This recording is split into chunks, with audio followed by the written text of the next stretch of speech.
The Jake Asman Show will begin shortly. Thanks to all these great Patreon members who help support the show. Get your super chats ready. Jake will be here in just a moment. If you love the New York Jets, this is the place to be.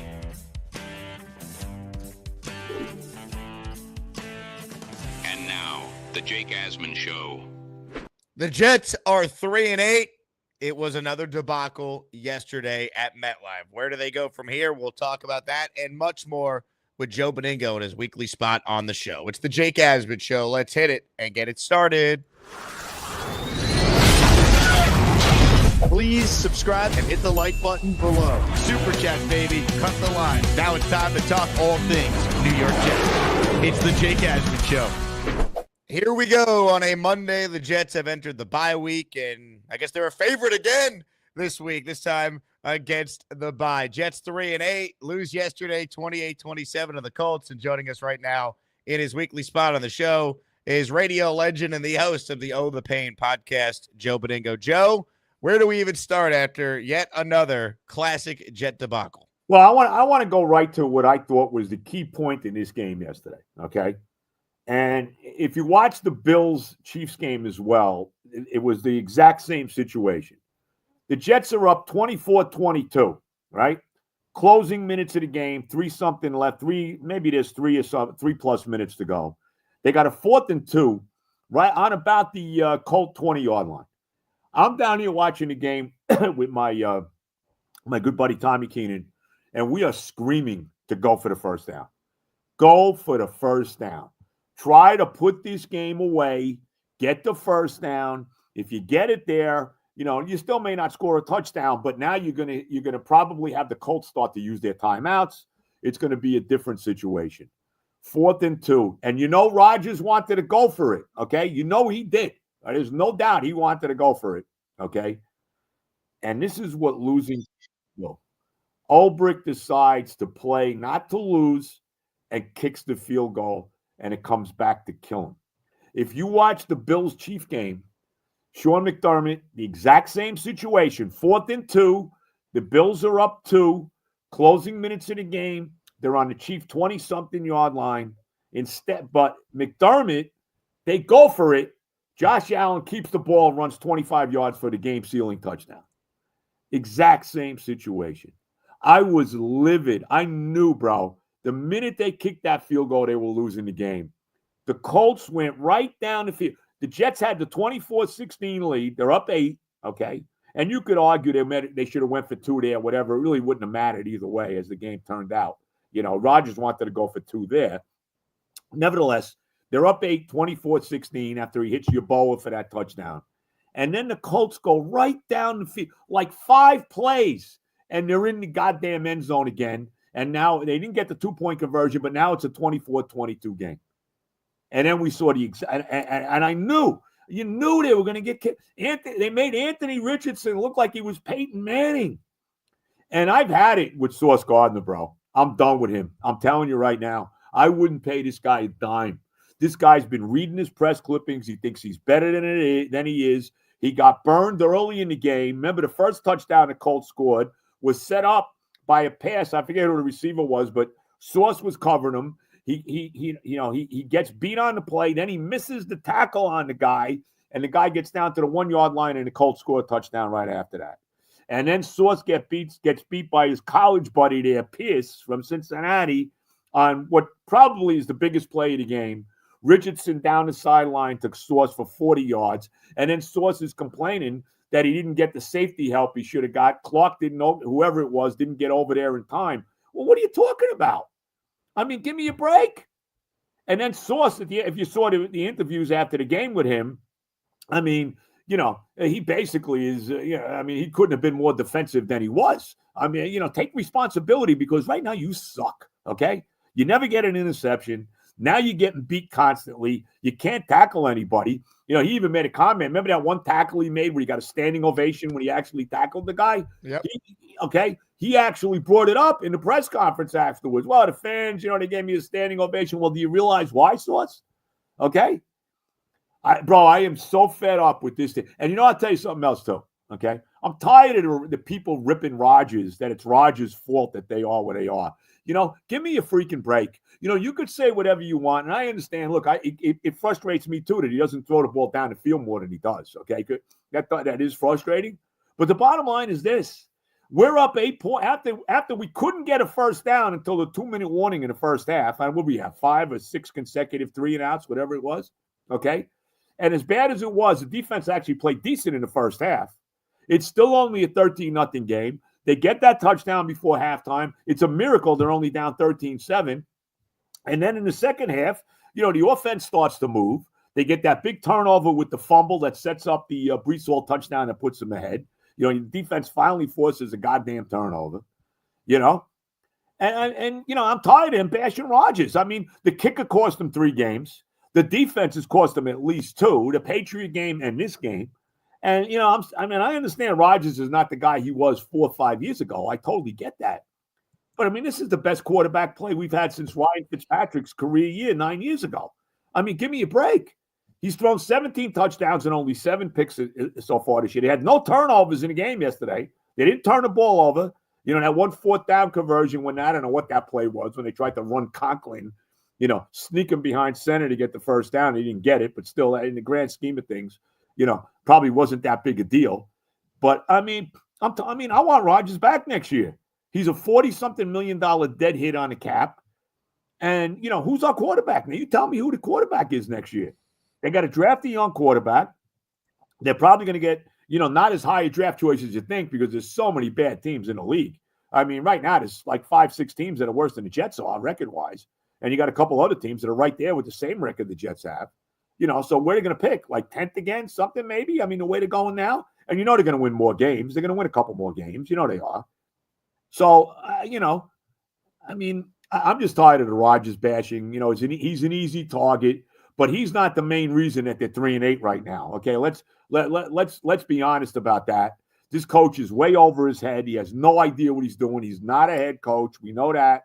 The defense has not been the same. Woody should have never fired Sal what he did. We were all wrong about that. That was a major mistake that's really come back to kick him in the rear end.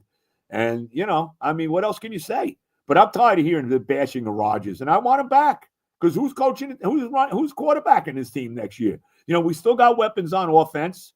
Brees Hall had a terrific game yesterday. Devontae had some big plays in the game yesterday. I mean, you know, Yeboah actually caught that touchdown pass. I mean, this game to me it's on the defense. The defense twice at the end of the game let them walk down the field for touchdowns with Anthony Richardson at quarterback. So, what do you want me to tell you? I'm beyond disgusted, but you know, it is what it is. I mean, they're 3-8 and another season down the drain. It's tough because there's a lot with this team beyond just the quarterback. But as you look ahead now, you look at Aaron, he can't move, Joe. That's my big thing. Like, I don't know if his mobility is ever going to get limited. His mobility's limited. And the only scenario where I think you could even contemplate bringing him back is if he's willing to actually learn a modern offense. You know, you're listening to Rex Ryan talk about this offense. He's calling it a joke. He's like, they can't even use any motion or scheme any guys open. And this is Rex, and the biggest knock on Rex was the fact that he was behind the times offensively. It's just that works when Aaron can make plays and extend plays downfield, and he's playing like an MVP.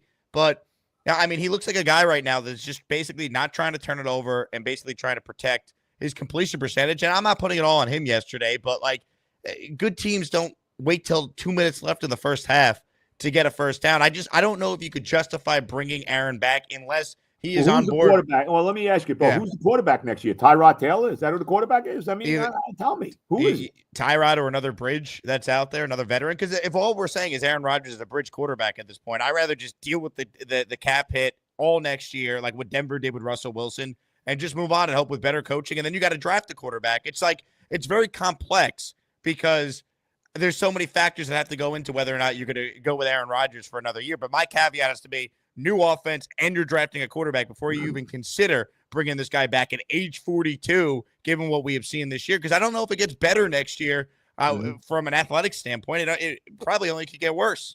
Well, again, I mean, you tell me who the quarterback is. I don't think he's been as bad as he's getting the rap that he is. Again, The kicker cost them 3 games. Yep. The defense has cost them a couple games.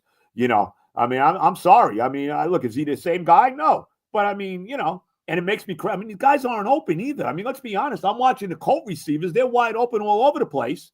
Who's wide open for us? You know what I mean? I feel like he's not going through his second read at this point, which wasn't the case earlier in the year. Well, there is a lot of he's getting rid of the ball very quickly now. I don't know if that's the offensive line, whatever it is you want to say. He had time yesterday, though, and I'm a Rodgers guy. And look, I'm not putting it all on him. They put up 27 points yesterday. That should be enough. They should have won a game. Same thing against New England, right? The game you came to the watch party for. It's like the defense not being what it was is a huge story. The kicking game has cost them several games. So it's not just Rodgers. It's just I expected more from this guy, and it's just disappointing. And I don't blame him, for not getting it done. I just think Father Time's undefeated, and we're watching this in real time play out for him. Well, again, I mean, to me, I bring him back for another year. But again, it depends. I mean, let's see who the coach is, the general manager. There's got to be a whole new change here with this franchise. There's no other. And I'll tell you something right now. We're at the bye now. Desperate times call for desperate measures. I do something right now. There's 6 games left to play. Why not? Why not bring somebody in right now? I mean, it's crazy. It's probably unprecedented. But why not? I mean, bro, where are they going otherwise? I can't take watching Jeff Ulbrich try to coach this team no more. He's way, way, way over his head. He's going to take a hard look at things, Joe. That's what he's doing during the bye week. He's taking a hard look at things. He played that game not to lose yesterday. Yep. And look, maybe they wouldn't have got the first down anyway. I don't know. Maybe they wouldn't have. But you know what? Either way, they were going to lose the game if they didn't go for it. And that's the way I looked at it. Got to go for it. They should 4th and 2. Rodgers wanted to go for it. So you say whatever you want. They should have went for that there, and maybe they would have won that football game yesterday instead of playing not to lose and taking the easy way out with the field goal and with the way the defense looked on those last 2 drives. I mean, I was livid with that move yesterday.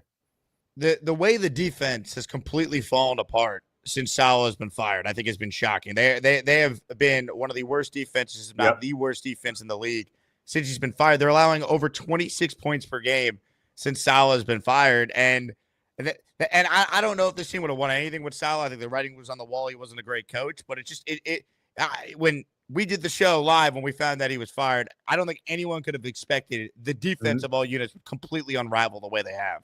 Well, I think for a couple things are at work here. Obviously, the Jermaine Johnson injury was very big. Look, Joe Douglas made mistakes. He shouldn't have let Franklin Myers go.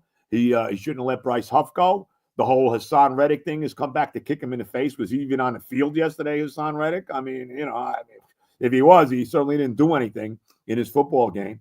I think the injury to C.J. Mosley has really hurt him. I mean, I don't think there's any doubt about that. That's been a major factor. And the secondary stinks, bro. The secondary is getting torched. Sauce Gardner has become a liability in the secondary for this football team. Let's be honest about it. Liability. He made that bad play in the Patriot game when that guy Booty beat him on that big play in the game-winning drive, and he did it again yesterday. More than once. Like I said, that first touchdown they scored, he got beat on that play where the ball went down to the 1-yard line and he missed a tackle as well. And then he gets beat on this play by his former college teammate. That was the biggest play of the game, And they made Anthony Richardson look like, he was the combination of Johnny Unitas, Burt Jones, and Peyton Manning. The Colt quarterbacks of the past. So, what else can I say? But you could kill Rodgers all you want. I'm sorry. He's not the reason they're 3-8 right now.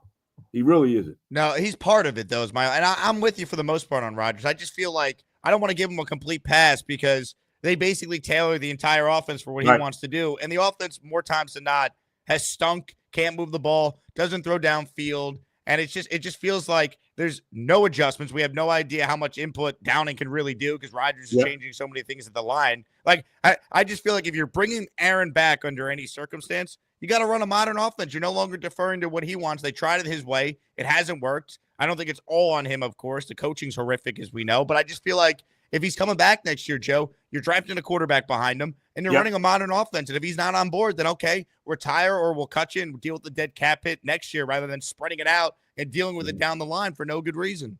Well, we got to see, first of all, where he's at. I can't believe he wants to go out like this. I mean, I can't believe it. But, I don't know. And I don't think he's playing anywhere else. I mean, I don't see him going another He won't team. be a Viking next year and lead them to the No, I NFC don't think we have Championship to game. worry about that. So what do you want me to tell you, man? It's just so, you're a Jet fan. I mean, we're so tired of this, We know the story. It's 56 years without a Super Bowl appearance, 14 years without a playoff appearance, 9 years without a winning season. And it just, this has been as bad a season as we ever had. I mean, you could go back to the Colts years and how bad those 2 years were, considering the expectation level. This has been a brutal, and the way they've lost these games. I mean, like I said, they've lost 2 games by 1 point, right? How many games have they lost by 3 points? They lost the Patriot game by 3 points. They lost the Buffalo game by 3 points.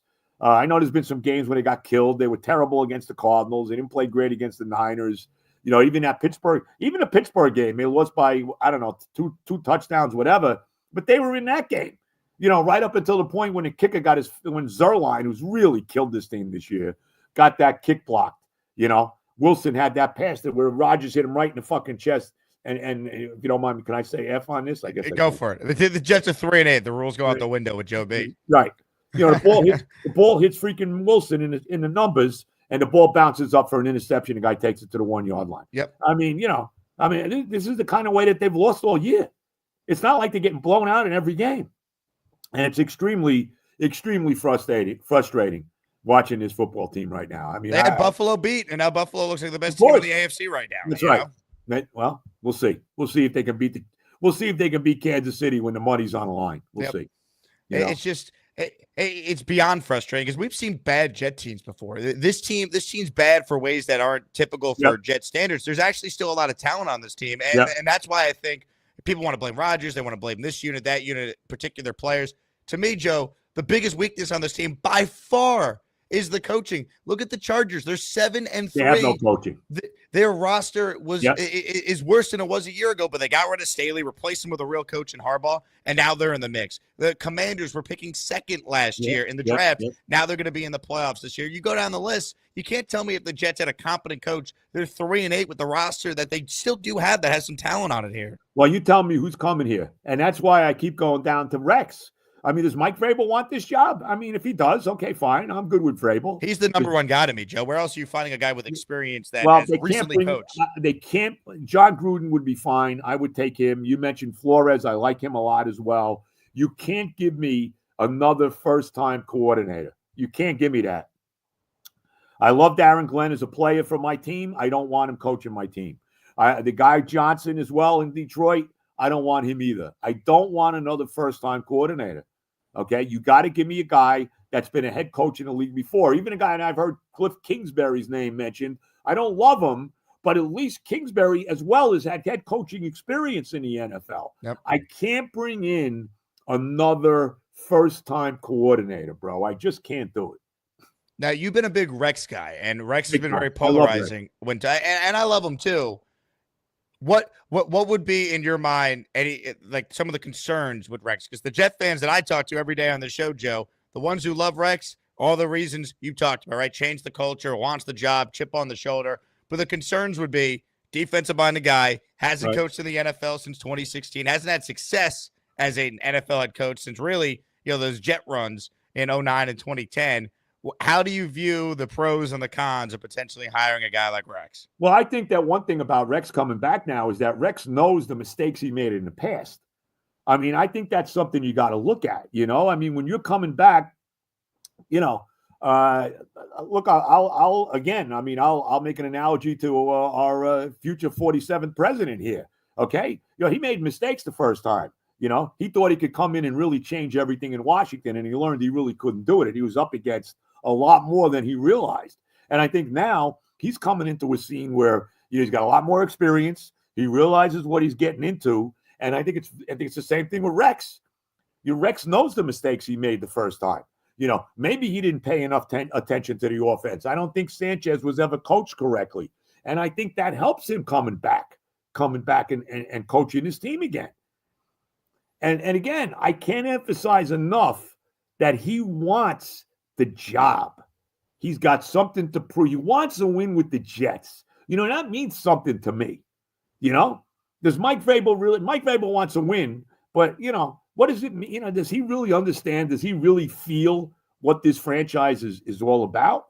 I that's another thing about this. I mean, I want a guy that feels the pain of me and you and all the Jet fans that have suffered, for all the years, all differing, lengths of time. Obviously, me a lot longer than you, but still, we've had enough, man.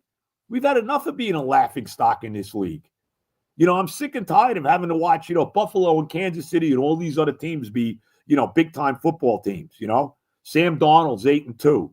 Geno had a big game, and Geno had a 20-yard touchdown run yesterday to win the game against San Francisco for Seattle.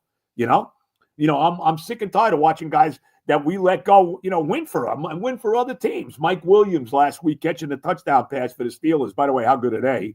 As they win again yesterday with not scoring a touchdown against Baltimore. What's the Jets' record if Tomlin's their head coach right now? If Tomlin's the head coach? Yeah. If Tom was the head coach, they're probably, how many games? What are we, 3-8? 3-8. I'd say we're no worse than 7-4. How's that? Yeah. And that to me just exemplifies why coaching is everything. Because while Rodgers has not been great, we can point to several games where he did enough for them to win if the other areas of the team yesterday were too. He did enough yesterday for them to win the game. Didn't he? I thought so. And I don't want to hear about after Baltimore, after Indianapolis scored the touchdown to put him ahead. We got 45 seconds and no timeouts left. I know that one play, the first play was terrible, but what are you expecting there? What did you think you're getting? And that's another thing. Ulbrich, at that critical point when we're up 24-22 with that fourth down staring us in the face that we should have went for, Ulbrich calls timeout there. Okay? I can live with a timeout there if you're going to go for it now. Right. I can't live with a timeout when you wind up kicking the field goal. Right, the 5 yards to avoid the delay game kind of thing. It doesn't matter. You have a kicker who can hit from there. 100%. So, again, the coaching decisions, this guy is not a head coach. And say whatever you want about Rodgers. You can see Rodgers he's saying the right thing. If you saw the press conference after the game, he kind of threw Ulbrich under the bus with not going for it on 4th and 2. He clearly wanted to go for it. He tried to be diplomatic about it a little bit, but he still basically said, I wanted to go for it right there, and we should have. The coaching, this team is not coached right now. They don't even have a coach. Who's the coach? Who's coaching the team? Rodgers? Who's coaching the team? They were poorly coached with Robert Saleh. Right, they don't have any coaching. Now they don't even have a coach. That's right. It's never been this bad. That's why with the bye coming up, I do something right. It can't hurt. We still got to play 6 games this year. We still got 6 football games to play. Got games I'd like to win. We got 2 games with the freaking Dolphins that we hate. I don't know who you're bringing in, though. Like Rex already said he wouldn't take it unless he was the full-time head coach. Like, they asked him about, would he had any interest in being in the interim earlier this year. So, you got to make him the full-time head coach. I mean, right. If you're bringing anybody that you bring in now with the bye week has got to be the head coach going forward. But who you bring? Like, you're not going to be able to hire anyone from a different, like, Rabel's on the Browns coaching staff as like an assistant consultant for them. So it's like, I don't even know who you would call. I'm sure if he had a head coaching job, he'd leave. I don't think that's a problem. I don't think that makes a difference at all. You just never see that. Has that ever happened before? Like in recent NFL history? These guys, but when you have a job like that, nobody's stopping you from getting a head coaching job. Sure. Now, does it happen during the season? Generally not. But well, they're gonna have a whole search, you'd imagine, for either a GM first or there shouldn't be a search. Call me. You know what? I don't want to hear it anymore. What search are we doing? Seriously, this is bullshit. This search. These guys that could kill. Here's the problem. You bring in, you do this search with these groups or whoever. They don't give a rat's tail about the freaking franchise. They don't give a damn about what we went through for all the years rooting for this football team. Okay. Bring in somebody that cares. Get a bunch of the top Jet fans to come in and make a decision. How about Woody? And I've said this before. Okay. And I understand they hate me at Florham Park. They can't stand me because I tell it like it is. I'm a Jet fan that, doesn't drink the Kool-Aid and try to tell you, everything's wonderful. No. I'm tired of the crap. I'm tired of the losing. I'm tired of being a laughing stock in this league. And I think Woody needs to bring in guys that care about this goddamn football team, not some outside consulting firm that could give a damn. Okay. We'll do it for free. You don't have to pay us. I'm sure if Woody brought me, Ira in Staten Island, Kenny Scarabaggio, my buddy Tommy Keenan, there's so many different guys out there. My former partner, Evan Roberts. Let's get a bunch of the big Jet fans, okay? Fireman Ed, guys like this. Let's get us come in. Let's sit down and let's have a round table with the freaking owner and tell them, hey, this is what we need to do here. Enough of this now. I want to hear about the goddamn consulting firm. I don't want a freaking first-time coordinator. I want a head coach in here. And I want somebody that wants the damn job, okay? Not just because he's getting a head coaching job in the league. And like I said, I want a guy that's had experience. I'll give you, like I said, Rex is the guy I want. But I'll take Rex. I'll take Vrabel. I'll take Gruden. I'll take Flores. I'll take Kingsbury. I'll take any of those guys that have already coached in the league, and I'll take a shot with them. But I don't want to hear some consulting firm, bringing in some guy, and they're going to tell me who the GM's going to be. That's bullshit, bro. Bring Mike Tannenbaum back. Give me somebody that's had some success in the league. I've had enough of Joe Douglas. Get him the hell out of here. See you, Joe. Well, he's barely working now. I mean, let's be real. I mean, did Joe Douglas even know his team lost yesterday? I mean, he's so checked out. It's not even funny. I mean, I don't know what Douglas is doing, but I've had enough of him. I'll tell you that. Well, here's the thing, Joe, right? When it comes to Woody and Chris making these hires, right? They've tried in the past, the consulting firm you brought up, that got him the great John Izek. They've tried, here's Charlie Casserly and here's Ron Wolf. Charlie Casserly really gives a flying shit about the Jet franchise. Who is going to be in the – it'd be great to be in the room, right? You, Fireman Ed, Ira, Tommy Keenan, Kenny. I'm serious. But seriously, Jake, could we do worse? No, we could not do worse. We care. And we're not getting paid. Okay. Who's going to help them though? On like for real, who's in the room? Like who are the football people around Woody Johnson? Who are the people that are helping? And that to me is the biggest problem. How do you have any faith in them hiring the right people when they don't have the right people to help them do it? Okay. Here's the guy with the best football mind in the organization right now to really help Woody make decisions. And that's Rodgers. Let's be real. But how's that worked with some of the other moves he's influenced, right? Okay. In the biggest one. But if they really, they did a lot of that to appease him. But if they really sat down with him and said, okay, what do we really need to do here? Right? I mean, I don't know. You know who the head coach is going to be, though, if you let Aaron pick the next head coach? It's going to probably be Mike McCarthy. Could Mike McCarthy be worse than what we have now? No, but that's like saying, there's no way they can do worse than Zach Wilson he basically got McCarthy fired, didn't he? I don't know if he wants McCarthy. I don't think my understanding looking back on this, he didn't get McCarthy fired. It got stale up there, right? And that's why they modernized their offense with LaFleur, which is what they're going to have to do here if Rodgers is going to be the bridge quarterback next year. They can't run this offense again. Yeah, well, look, a lot of the play calling is not great either. Let's be honest about that. There could be, some of the calls are not. And here's another thing about this game yesterday. They didn't have a turnover, right? No turnovers. And they didn't even get a penalty until the fourth quarter. Right. And they still there was no penalties in this game in the first half for either team. Think about that. They got one holding penalty that was on Fassinu on that play where Allen had a nice run, but they still scored on that drive. So even that holding penalty wasn't a killer, as it turns out.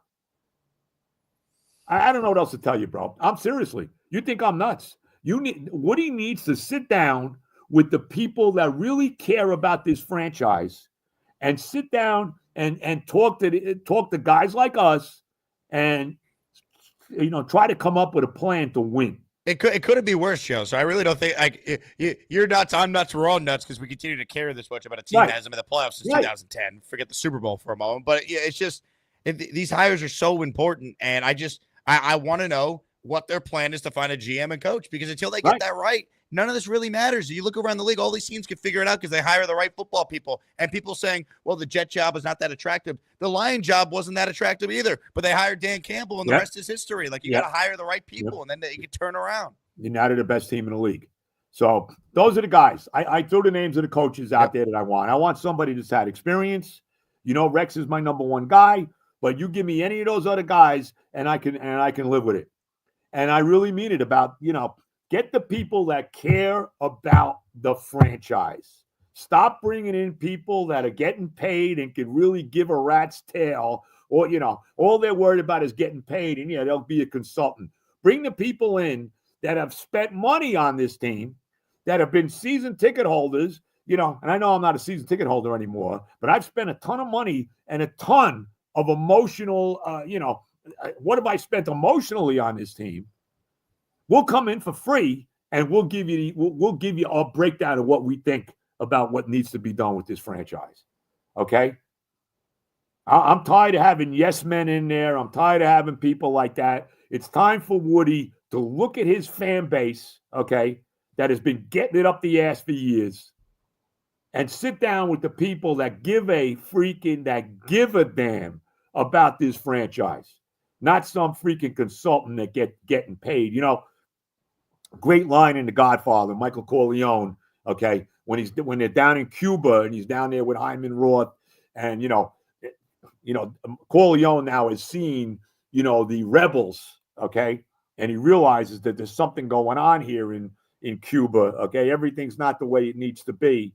And he says, he says to Hyman Roth, he says, I saw a very interesting thing happen today. He said, I saw a rebel, okay, take on one of the police or whatever it was in Cuba, and basically blew himself up and took some of the police with him. He said, and the difference between the police in Cuba and the rebels is that the police are getting paid. The rebels are doing this for nothing, right? And Corleone says, so based on that, they can win.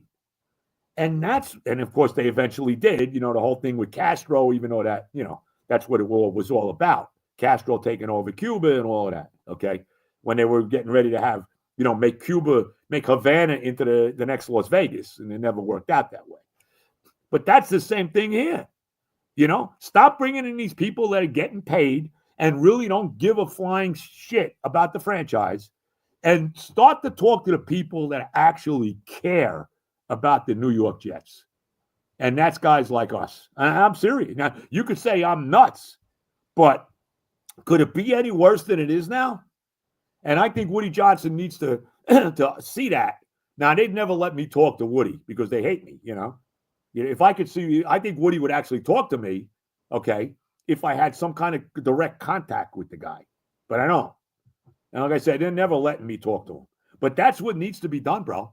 I really believe that. Well, to your point, you're gonna bring another goddamn consulting firm in here? No, I don't even think they do that. But it's like, if they're gonna, like, they just, you hope they truly understand the magnitude of these hires here, because they're losing a lot of fans, Joes. They have disenfranchised a large portion of this fan base, because not only have they not made the playoffs since 2010, this was supposed to be the year, at the bare minimum, they have at least a winning season and in the playoff drought, and now there's no end in sight. So it's like these hires are so important. There's an entire generation of kids that don't know what it's like to see the Jets in the playoffs. It's been that way.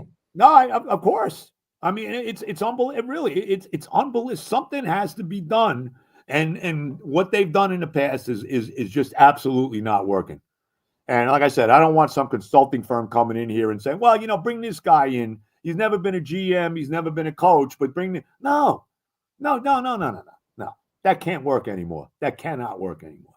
Hit the like button if you're tuning in right now. If you're one of the 1,400 people watching live, please subscribe to the channel before you check out on the remainder of the Jet season. Appreciate everyone out there. How about the nerve of the Jets to, in the middle of October in another crappy season, basically pushing their season ticket holders to pay the money for next year's seats already. How about that? That takes big freaking balls to do that. It really does. We're not the Chiefs. We're not the Bills. You know what I'm saying? We're not any of these teams, okay? Tone deaf. You know who the quarterback is? Coach, GM, and they're asking for your season ticket deposits in November. That's right. In one of the worst seasons we've ever had. Let's be honest about it. Robert writes in, first super chat. He says, Corley should get more snaps for the lost season. Corley, Olu-Fashanu, play all the young guys at this point. Well, Fashanu is going to be the left tackle now. I don't know if you're going to see Tyrann Smith again, honestly. Nor should we at this point. Let's hope Olu can go out there and look good. And I'll say this too, by the way.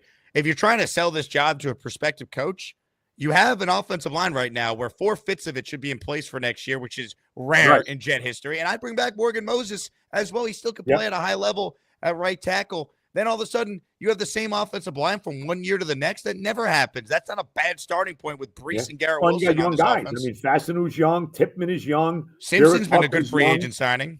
Right. Yeah. It's just, it's so frustrating because people, the offensive line, this or that. They've been more than fine. It's just this offense still stinks. It's brutal. Yep. Ace, we could have the 07 Pats roster on this team, and the Jet effect would make them a 4-win team.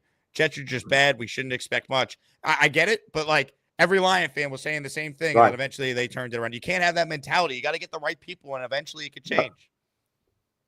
You have to have the right people, and it's all about bringing the right people in. There's no doubt about it. 100%. It's all about the organization itself. That's it, and it starts at the top. JJ is challenging your Rodgers takes, Joe, so we'll give you a chance to respond here. Rodgers had the ball in his hands at the end of all these games, and he's thrown in interceptions, incompletions, taking sacks. He stinks. He ruined us. Joe, stop glazing Rex. It's Rabel, Ben Johnson, or Dion. I don't want. Who, Dion? I'll take a shot. I take a shot at Dion. I'm not adverse to Dion. I know he hasn't coached in the league yet, but I would take Dion. He's an former NFL player. I'd take a shot at him. I would. I think he's done a good job in Colorado, and maybe he could bring his son here to be the quarterback as well. As far as Rodgers goes, I mean, I see both sides of it. You could rip it. Rodgers is an easy target. Did you expect more from him? That would be my thing, because I agree with you, but I also thought he'd be better than what we have seen. Okay. And I'm going to go back again to what I said, that the kicker, who we thought was money in the bank this year, let's be honest, there was one thing that we were not worried about coming into this season. It was Greg Zuerlein, and he freaking killed us. And this defense has killed us too. The defense is not any good. Let's be real. The defense is not. It's easy. Rodgers is an easy target, right? He's a very polarizing guy. He's an easy target. Everybody wanted him. Let's not lose sight of that. He's not the main reason that they're 3-8 right now. I'm sorry. And by the way, Joe, like here would be the thing too, whether you're anti-Rodgers here next year or you want to place blame for him, like anyone having the revisionist history that somehow going after him was the wrong move. And maybe it's not worked. It was the right move. What were the other options? Derek Carr, who stinks. Jimmy Garoppolo is even worse than those guys. Like they were a 7-4 team that collapsed because of inept quarterback play. The only move to make was to try and get Rodgers. Unfortunately, it hasn't had the same effect that Brady going to Tampa and Peyton going to Denver had, of course. No, of course not. No. Nope. And then here's the other thing, too, I want your thoughts on, because I am convinced if Rodgers doesn't get hurt on the fourth play last year and we're living through last year, we would have been better. Right. Yeah. Because we had a better defense last year, right? No question about it. Zuerlein doesn't miss, but here would be what I would say. Zuerlein doesn't miss, right? Say they still finished 8-9 last year, 9-8, and it was clear coaching was holding them back. There would have been an opportunity to rectify that this past offseason where maybe Harbaugh's here or Rabel's here, someone who's not solid on his staff. And the year we're having this year, if it had happened last year, there was still time to salvage it, but the mulligan they all got turned out to be the wrong decision when you look back on firing Saleh 5 games in. That's where it all comes back to. It was the wrong. They should have all been fired after the season last year, or he should have just let Saleh finish the year out. That was right. Robert wants to know, what does Obrick do all day? Eat donuts? ? He looks like he's in pretty good shape, so I don't know if he's eating donuts, but he's just not a head coach. I mean, that's the bottom line. Yeah. Look, what they when they fired Saleh, they probably would have been better off making one of the lesser guys, one of the lower, maybe a guy like Ron Middleton, maybe the special teams coach, somebody like that, the head coach, and just left Ulbrich running the defense. That probably would have been better. Probably. JJ says, we keep Saleh and hired Hackett because of Rodgers. That's the downfall of this team. A-Rod ruined us. We missed out on Harbaugh and Quinn, etc. Get rid of A-Rod. I mean, the downfall of this team, and Rodgers ruined us. This team was awful before Rodgers got here. Let's not act like this team just became bad after they added Rodgers. Right. We weren't any good before. Everybody was killing Zach Wilson. Now, let's kill Rodgers now. I mean, it's the same old nonsense. Hey, Rodgers has been way better than Zach Wilson. People don't want to admit that, but it's not even close. Even close that he's been better than Zach Wilson. Not even close. Dre writes in, Rex's energy is needed right now. He effing cares. They can do it. Look, I don't think you're crazy for wanting Rex. I know the fan base is very split on that, but the idea that Rex wouldn't have the same way better than 3-8 is comical. Well, first of all, Rex would have guys, they'd be playing a totally different defense. They'd be playing man-to-man in the secondary, and they'd be blitzing constantly. I mean, we never blitz. This idea, like I said this earlier, I don't know if I said this on the podcast or with you, this idea that we got, Merlin Olsen and Deacon Jones, or L.C. Greenwood and Joe Green on the defensive line is a joke. And that we can get there with 4 guys without blitzing. We don't have that on this defensive line. It's and they continue to play this zone defense, completely. It's hard. It's brutal, bro. It's brutal. Now, as far as Sauce goes, because you mentioned you wouldn't extend him, I agree. No. I wouldn't trade him, though, when his values are so. I would hope a new coach could come in and get him back to what he was his first 2 years in the league. He could play on his 4th year of his 5-year rookie contract. I'm in no rush to extend him. The only guy I definitely want to extend without any question is Garrett Wilson. That guy can play for me any day. Yeah. And Brees is pretty good, too. I mean, Brees is a good player. Let's be honest.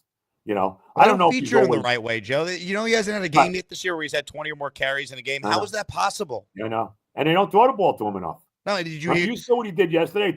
That play wasn't even a design play. Just a little dump off to him, and he takes it to the house. Did you hear the comment he made to the broadcasters? Apparently, that they were talking with Brees, and he said that he's never the number one target in any design pass play. Never. He's arguably the second best receiver on the team. How is that possible? Because this team is a joke. They're so poorly coached. There's never a screen pass to this guy. How is that possible? I did hear him say that. It's mind-boggling. I know. The great Connie Carberg writes in, where's the deep ball? And Devontae and Aaron, not what was expected. Pleased with Olu. I mean, this team never takes chances downfield because it feels like Rodgers. He's afraid to get hit, Joe. He doesn't want to. He took a beating against Denver and Minnesota, and I think that really affected how he now processes and goes about playing. He's not, because he no longer has that escapability that made him legendary. Even what he had in 2022 was way more than what we're seeing now post this Achilles injury. You're playing in a phone box with him, and that's why I don't know if it gets better next year. If you're going to run it back, you have to either get rid of him or have a modernized offense. If he's not on board, you got to move on. I mean, they could go 3-8 with anyone next year that's not Aaron Rodgers. Yeah. Well, look, we'll see. I would bring him back. I would bring him back and have him tutor whoever this quarterback is we draft, because we got to draft the quarterback, bro. Do you have a preference on the quarterback? What? Do you have a guy in college you like? I mean, it feels like we're still very early on in which guys are actually going to end up being first rounders. The 2 guys that are probably going to be the top 2 quarterbacks coming out are going to be Shadir Sanders of Colorado, who I think is very good, and Cam Ward out of Miami. I mean, to me, those are probably the top 2 quarterbacks coming out.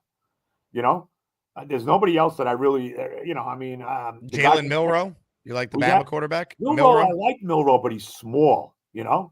Milroe's okay. I mean, look, if we drafted him, I wouldn't be against it. He comes from a winning situation in Alabama. I'm not crazy about the guy at Texas, Quinn Ewers. I mean, I'm not crazy about him. Carson Beck at Georgia, I don't think is any good, even though they had a nice win against Tennessee the other day. The kid from Mississippi, Jackson Dart, maybe you got something with him. I don't know. I mean, he's not too bad. I don't know. I mean, who knows? I mean, who knows who's good?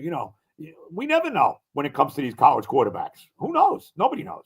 Yep. Until they get in the league. We just know if they become Jets after the first 3 and out, half the fan base wants that guy gone, and then this cycle never ends. Right. Robert says, Fireman Ed would be my number 1 choice for coach. Would you rally around Coach Fireman Ed, Joe? Fireman Ed's not a coach. I'm not a coach. You're not a coach. Let's not humor ourselves into thinking we could coach this team. I could not. The only thing I would want to be with this team is the owner, where I could make the decisions. Okay. I would love you in the interview process, though. I'd love to hear the questions you'd ask the prospective coach or GM. Oh, well, please. I mean, the first thing I would ask him is, do you understand the history of this franchise? That's the first question I would ask. Do you get how bad this franchise has been for as long as they've been? 56 years without a Super Bowl appearance. Do you understand that? Are you here to straighten it out, or are you here just because you're getting an opportunity to be a head coach in the league? That's what I want to know. That would be the first question I ask. Super chat here. A couple minutes left with Joe. Last chance to get your question or comment read. KJ8 says, move on from Rodgers, draft a mid-round flyer quarterback like McCord from Syracuse, trade back for 26 draft picks, Tyrod Travis, rookie for 25, draft quarterback in round 1 if Travis and rookie just aren't it. It sucks to have that mentality because you're basically punting on next year already before it How even many more begins. years do we have to punt on? You know, Right. That's the other thing. How many more years do I got to watch them rebuild? How many more years do I got to watch them draft a quarterback that turns out to be not any good? I mean, you know what I'm saying? I mean, I want to win. You guys, guy like you're young, man. You got time yet. You might actually be, maybe 30 years from now, you might actually see them win a Super Bowl. I don't know. I don't have that time, man. I'm 71. Okay, the clock is ticking on me. Haven't seen another one, and I'm reconciled to the fact that I'm never going to see another Jet Super Bowl. How could I think any other way? Could you see them in the playoffs? I mean, can we at least get that again? I can't see anything. I mean, all I can see is disaster. All I can see is one brutal loss after another. All I can see is one bad decision after another. I mean, what else can I say? It's just to me, the idea that this rebuild needs to take years, like it's nonsense. Look at all these teams that turn it around as quick as they do. Every other team can turn it around before the Jets. You need a head coach, and you got to get lucky with a quarterback. To me, that's really what it comes down to. You can say whatever you want. There's very few coaches in this league that it doesn't probably matter who the quarterback is, and they're still going to win. I mean, Mike Tomlin comes to mind. I mean, Mike Tomlin has rejuvenated the career of Russell Wilson. I mean, since Wilson took over, they're 4-0 now, right? They've won 4 straight games, but I think they've won 5 in a row. But they've won 4 in a row with Wilson as a starter.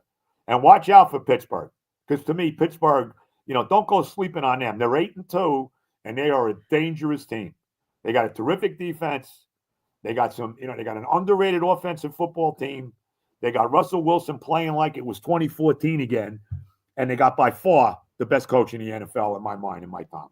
In all due respect to Andy Reid, he's got Patrick Mahomes. In all due respect to John Harbaugh, has done a great job. He's got Lamar Jackson. He still hasn't gotten to a Super Bowl with him, In all due respect to these guys, Kyle Shanahan, give him props. He's been to the Super Bowl twice with inferior quarterbacks. I give him credit for that, okay?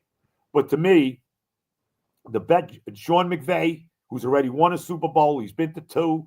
I think he's one of the top coaches in the league, and he's young. But to me, the best coach in football is Mike Tomlin. No nonsense. Certain people that what he's done with Russell Wilson to me is absolutely remarkable. It really is. Just making that decision in the first place is only Tomlin could get away with it, right? They were 4-2 when he benched Fields. You're right. That's right. Exactly right. Robert says, Joe, you look great for 71. Yeah, that in 5 cents gets me 5 cents, bro. And I don't look so great. I can tell you. Believe me, I'm I look terrible. I wonder how. Sometimes I think my wife's eyesight is not very good. Terry is the best. We love Terry. Yep. Now you're playing golf today, right? So at least you get some get some peace and quiet away from the jet madness. Well, I don't know if I golf course. My golf game doesn't always offer me peace and quiet. You know what I'm saying, Jake? Like I don't want to. Let's not say that. I don't know about that. How are you feeling about the state of the other teams you referred? Knicks, Rangers, we feeling good about both right now? Well, all those teams and the Mets too are all, they're all decent. I mean, every one of them had good years in their last, the Mets had a very good year this year. Went to the NLCS.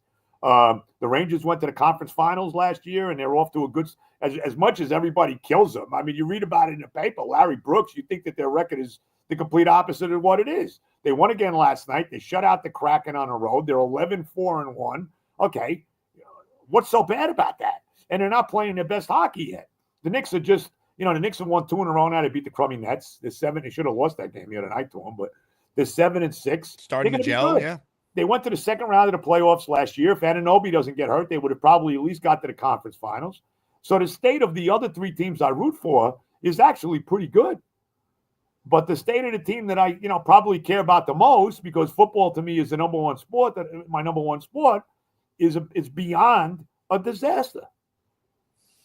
It never ends, seemingly. It never changes. Never Unreal. Ends. Yep. Joe, somehow there is still 6 games left this season. So I would say we've reached rock bottom, but I don't know. Don't be shocked if something dramatic happens at the bye. I got a feeling something drastic is going to happen between now and when they play Seattle in 2 weeks. That could just be Joe Douglas stepping down or mutually parting ways or something. I don't know if they're bringing anyone in at this point. I don't know. We'll see.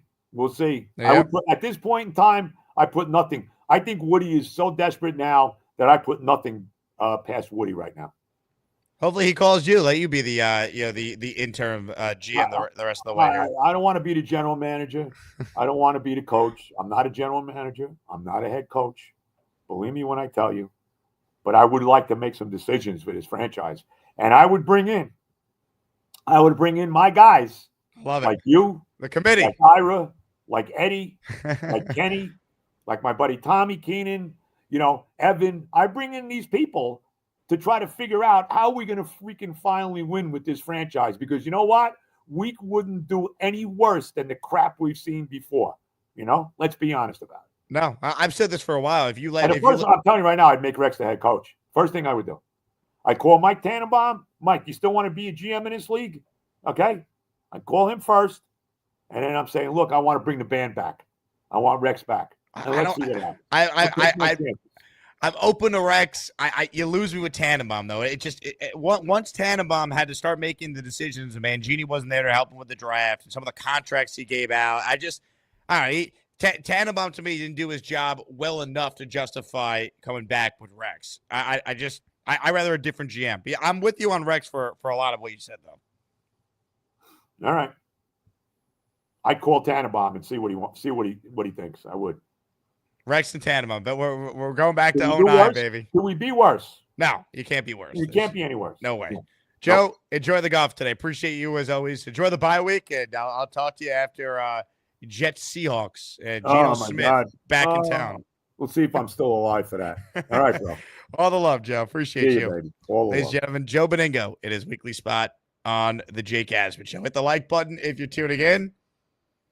Subscribe to the channel if you haven't done so already. A couple super chats here I want to get into. City Burt writes in, Mets stop trying from a roster perspective and they overachieved. Maybe the Jets need to do similar.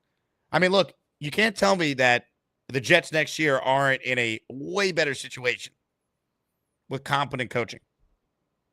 If they bring back, let's say, a lot of this roster, there'll be changes for sure. But I'd bring back the entire offensive line. I'd re-sign Morgan Moses, make him the right tackle again. Olu's your left tackle. Simpson the left guard. Tippmann the center. AVT the right guard. Have some continuity for once. A better offensive line coach. Guess what? Talent's there to be a good O-line. Brees and Braylon Allen. You have a good running back room. You have a number one wide receiver in Garrett Wilson. Not a bad place to start. Regardless who the quarterback is. Not a bad place to start. Fix the kicking situation. Maybe this guy Carlson could be the guy. Not a bad place to start. Defense, Quinton Williams, Quincy, both back. Jermaine Johnson, he's back. Will McDonald, he's emerging into a big-time pass rusher. He's back. Not a bad place to start. There's pieces on this team. This doesn't need to be you tear the whole thing down.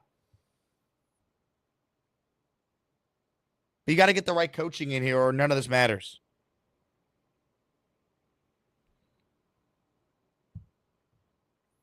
Is Devontae gone? I mean, if Rodgers is not here, I don't think Devontae will be here, but we'll see.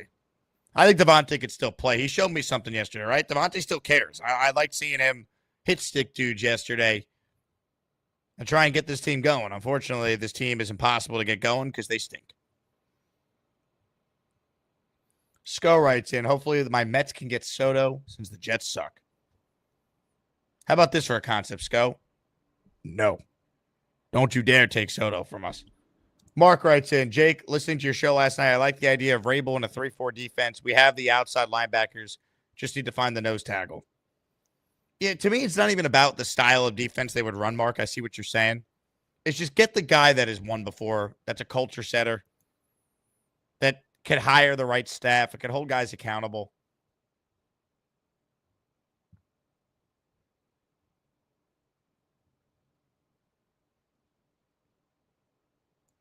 That's what we're talking about here.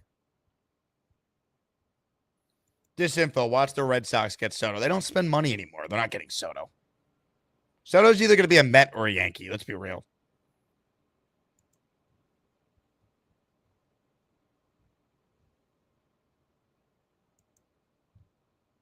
Citybird, Zach Wilson has more wins than AR this time last year. Great. And if you want to try and tell me that Zach Wilson has played better than Aaron Rodgers, then you're a moron.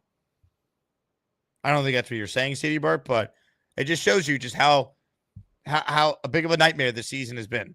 That they have, objectively speaking, gotten significantly better quarterback play this year, and they're worse because of how bad the defense has been, how bad the special teams has been. And this is not to say Aaron Rodgers has played well this year. I don't think he has. I think he's been anywhere from probably the 20th to 25th best quarterback in the league. Right? Statistically, 17 touchdowns, 7 interceptions. It's not bad.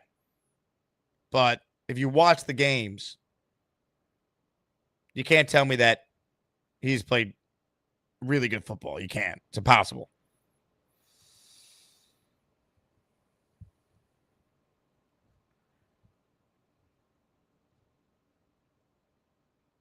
Jay Stone, smartest move I made in years was passing on Jet season tickets.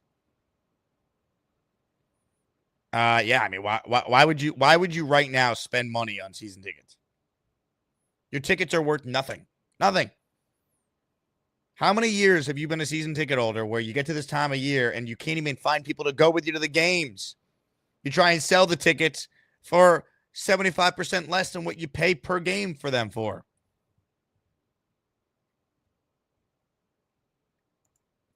Jarl, you're right, Jake. It's all coaching. It's the worst in sports. I mean, you put John Harbaugh or Jim Harbaugh coaching the Jets right now. They're not 3-8. Tomlin, they're not 3-8. McVay, McDermott, O'Connell, they're not 3-8. They're not. Sean Payton, they're not 3-8. I promise you, they're not. The Chargers were a bigger joke than the Jets. Now look at them. They're going to be a playoff team. They're 7-3. Even though they almost charged that game away last night. That was crazy.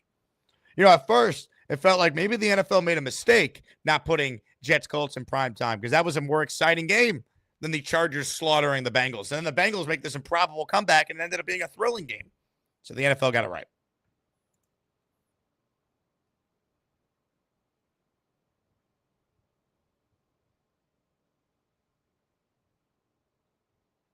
Bang says Gruden just signed a 3-year deal with Barstool with a clause in the contract that he can get out immediately for any coaching job. So that means nothing. You got to interview John Gruden if you're the Jets. Why not? Why not? He can't be worse than the guys you've had to hear. Matthew says, Jake, Giants moving forward with Tommy Cutlets. Can you see them improving? I mean, he might provide some energy for them like last year.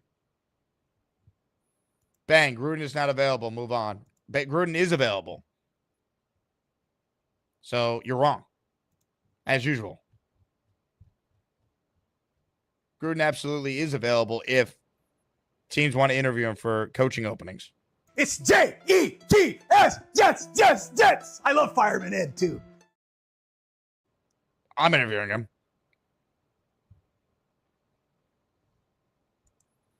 Abdul Dhabi Jet fan. Bring Rex on a 2-year contract. You take the job if it blows up. Start fresh in a year. Abu Dhabi Jet fan, baby. Abu Dhabi. I don't know about that. I'm not anti-Rex. I'm just not as sold as Joe B is. As hire Rex now. Like, why? Let's do a real search here. Let's talk with a bunch of different candidates. Let's get a bunch of ideas.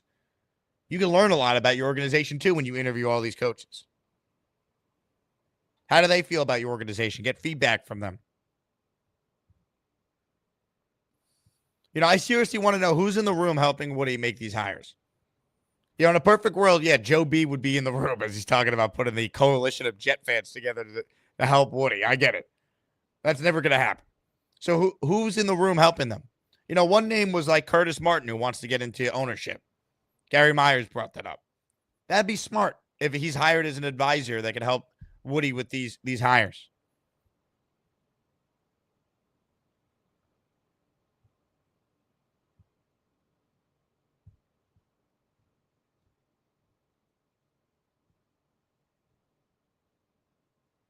Green Truth, absolutely. Gruden gets an interview. I mean, I'd interview him. And look, Gruden, I'm not sitting here telling you Gruden is the end all be all, but at least you change the culture.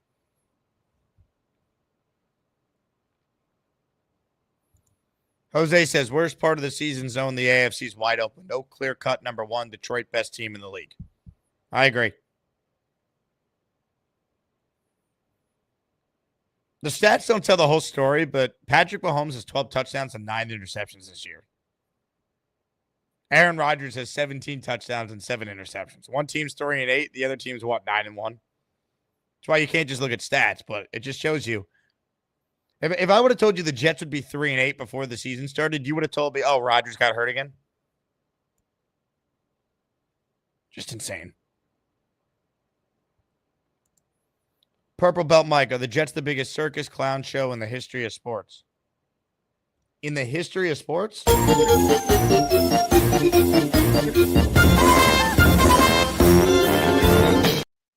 Maybe. I don't know.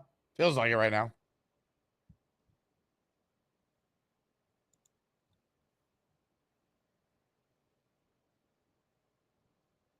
Citybird, Yips is contagious for kickers. Greg Zuerlein, patient 0. Yeah, and it shows you how they waited far too long to make that switch because they now have found 2 different kickers that have been competent.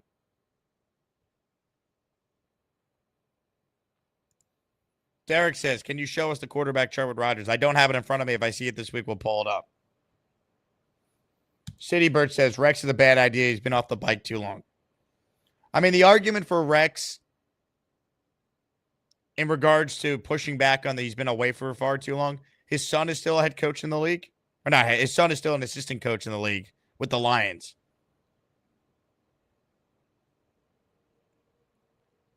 I don't know. My bold move for the Jets is Ray Agnew a GM, Ben Johnson the head coach. Agnew's son is a scout with the Jets right now. Maybe Agnew could get Ben Johnson with him. They're a package deal. Bring Seth Ryan along. But I don't know if Ben Johnson would take this job. You got to try, but I wouldn't bank on it. Mock says, Woody go have a sit-down with Mangini, then have a sit-down with Rex. Give Benigno and others what they want. Jake, respect on doing the show. Trash season. Thanks for watching. See, unlike many Jet fans, you guys can check out. I do this twice a day for 2 hours per show. 4 hours a day daily talking about this team, if not more some days. So I'm here. All right, I'm not going anywhere. I'll have the bag on my head by the end of the season, if not by the end of this week. But I'm here. So if you could do me a huge favor and like the video and subscribe to the channel, even if you're gone, I appreciate it. And more importantly, don't cancel your Patreon membership, people. I'm not the reason the team's 3-8. Patreon.com/Jake Asman Show. If you want to support the channel. Also, we're seeking more memberships. We're trying to update the list of emojis. We added this one yesterday, the same old Jets emoji. So if you want to be a channel member, hit the join button. Or turn on gift receipts and maybe someone will make it rain.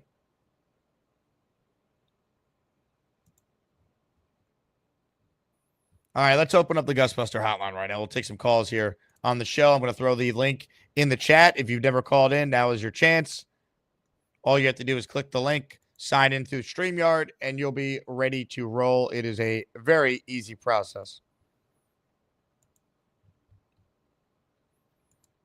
I do want to mention our 2 post-game sponsors again. Shout out to Joe DeVizio Realty, sellwithjoe.com. If you have any interest or any questions about potentially selling your home, and CustomBourbonTours.com.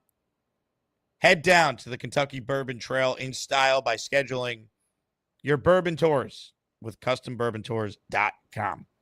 Comments, questions, super chats, they cut the line. The Gusbuster Umbrella Hotline is officially open. Let's say hello first up to Kyle Clifton. What's up, Kyle? What's up, Jake? I'm too pretty to have a bag on my head, so that's not going to work for me. You are a handsome son of a gun. You're not wrong. Thanks, man. I appreciate that. Unsolicited. So if we think the problem is coaching, it behooves us to at least have a conversation with Belichick. And I understand the reasons why that it doesn't work for him here, right? But he does have a relationship with Rodgers. I think you have to at least talk to him about what the problems are that he sees. Part of these interviews are picking somebody's brain, right? Who would you hire as offensive coordinator? What would you do to fix the defensive problems? I think someone like that, if they were to walk in the door, it kind of fixes our defensive problems next year, even without the draft. It puts us facing in the right direction, the step in the right direction. I'm not saying go ahead and hire Belichick exclusively, but I think you have to at least try and talk to him. The guy is too accomplished not to talk to him. He wouldn't. Vrabel, I don't think he would take the job. I think he hates Woody. He hates the Jets. I don't think even if you offered it to him, he would take it. Yeah, but I think part of that is the Jets fan in us just dismissing him out of hand. I think, if you're going to have a process, you at least try. Now, Vrabel is a Belichick disciple, right? You got to start thinking about if he is the best pro-ready or, experienced pro candidate, who is the personnel guy that would best work with him? Belichick as a personnel guy is what got Belichick the head coach. No, I'm talking about Vrabel now. Who is the best personnel guy that would best work with Vrabel? Right. I think Vrabel is one of those guys where you basically you get him on board first, and then you discuss, hey, who are some personnel people you have a relationship with that you think would be a good fit for you to work with? Because like some scenarios you want to hire the GM first, and then they'll hire the coach. Vrabel to me is a big enough name and so important that you basically get him in place, and then you have that guy help you identify the general manager because you got to get the coach right because he's that big of a name. And the other thing is, I think that Rodgers is the quarterback next year. And just because I don't really see what the option is, right? Like, you cut him, you move on, you deal with the cap hit, you either bring in a different veteran or you have Tyrod, Jordan Travis, and a rookie. Well, who's the different veteran then? It's not a great list. I mean, we're probably talking about Gardner Minshew, Jacoby Brissett, Andy Dalton. But my point would be is Rodgers was on a different team, he would be at the top of the list. So if he's the best option, then keep him for the bridge year and then lessen the cap. I used to think he was the best option, Kyle. I'm not so sure after watching how he's played these last couple of games. He did not play well in the first half yesterday. He played pretty well in the second half. And it's still a lot of yak and like, you know what I mean? Like he's not what he was. Like, he's not throwing the ball downfield. He's playing in a phone box now. But I mean, you said it yourself. They scored 27 points yesterday. They did, but that's because they magically remembered, hey, this Breece Hall guy's pretty good. Maybe we should funnel our offense through him. Like the fact that Breece hasn't had a single game yet where he's had 20 or more carries yet this year, and he averaged over 5.5 yards per touch yesterday. Like it's a problem. The whole reason that Rodgers came here and with the whole predication was that if we score 23 points a game, we're going to win a ton of games. Agreed. He's not why they lost yesterday completely. Yeah. I agree with you. I'm just trying to look ahead now to what this looks like if he's back. And the only scenario I think you could bring him back is if there's a plan behind him already in place and they're running a modern offense. I'm not running this Hackett style, West Coast, whatever Rodgers wants offense next year. Either get on board or you're gone. That's fair enough. Thanks, Jake. Kyle, appreciate it. Never put a bag over that beautiful mug of yours. Comments, questions, super chats. We'll cut the line. A lot of people want in on the conversation. We will continue right now with plenty of your calls. If you're just getting in, Benigno joined us for the first hour of the show, so make sure you go back and you rewatch that. If you have not done so, please subscribe to the channel if you're one of the 1,300 in here right now. I don't even care if you don't watch again. Just subscribe because I know many of you are gone after today into the bye week. Unfortunately, I have seen this too many times doing this show now for 4 straight seasons. SEAL Team 75, assemble. The clapping SEALs, they're alive and well in the chat. Gary, your thoughts on the Knicks' big 2 wins over the Brooklyn Nets? Oh, I told you to get blown out last night. Their shot to win a game was the first game when Cam was cooking. Cam doesn't go for 40. You can see as soon as Cam comes out, they can't score any points. Like their only chance to win is Cam Cooks that day. That's it. So Knicks are fine. Knicks are in good shape. Defensively, they'll get it together and they're good. You ever watch Good Will Hunting and Matt Damon is in the math professor's office who can't figure out the math equation and Matt Damon's like, do you have any idea how easy this is for me? This is a joke. I'm sorry you can't do this because I wouldn't have to sit here and watch you fumble this and mess this up. That's how I feel with my football takes. Like when I tell you Brock Bowers is a unique talent, it's because he is. When I tell you Chef Caleb, the chef of the Midway, is a 3rd-round pick, it's because it is. When I tell you Jameis Winston is better than Tyrod Taylor, it's because he is. When I tell you Joe Douglas has had enough, that 27 and 56 is good enough, stop the fight, don't send him out there for another round because it's just a bloodbath, because he sucks, right? I'm not giving you my opinion. I'm not giving you my thoughts. I'm simply letting you know. Now take the red pill and make the right decision. I'm tired of getting every single thing right and being right all the time and everyone else being wrong and then watching these results. When I tell you things like Brock Bowers is a unique talent and you have some moron on cutting up tape saying, look at all the things he's doing wrong. It's like, who cares? He's still the best pass catching tight end in football. He's 2nd in the NFL in receptions and he's 1st by all tight ends in catches and receptions. Caleb Williams hasn't scored a touchdown in well over a month.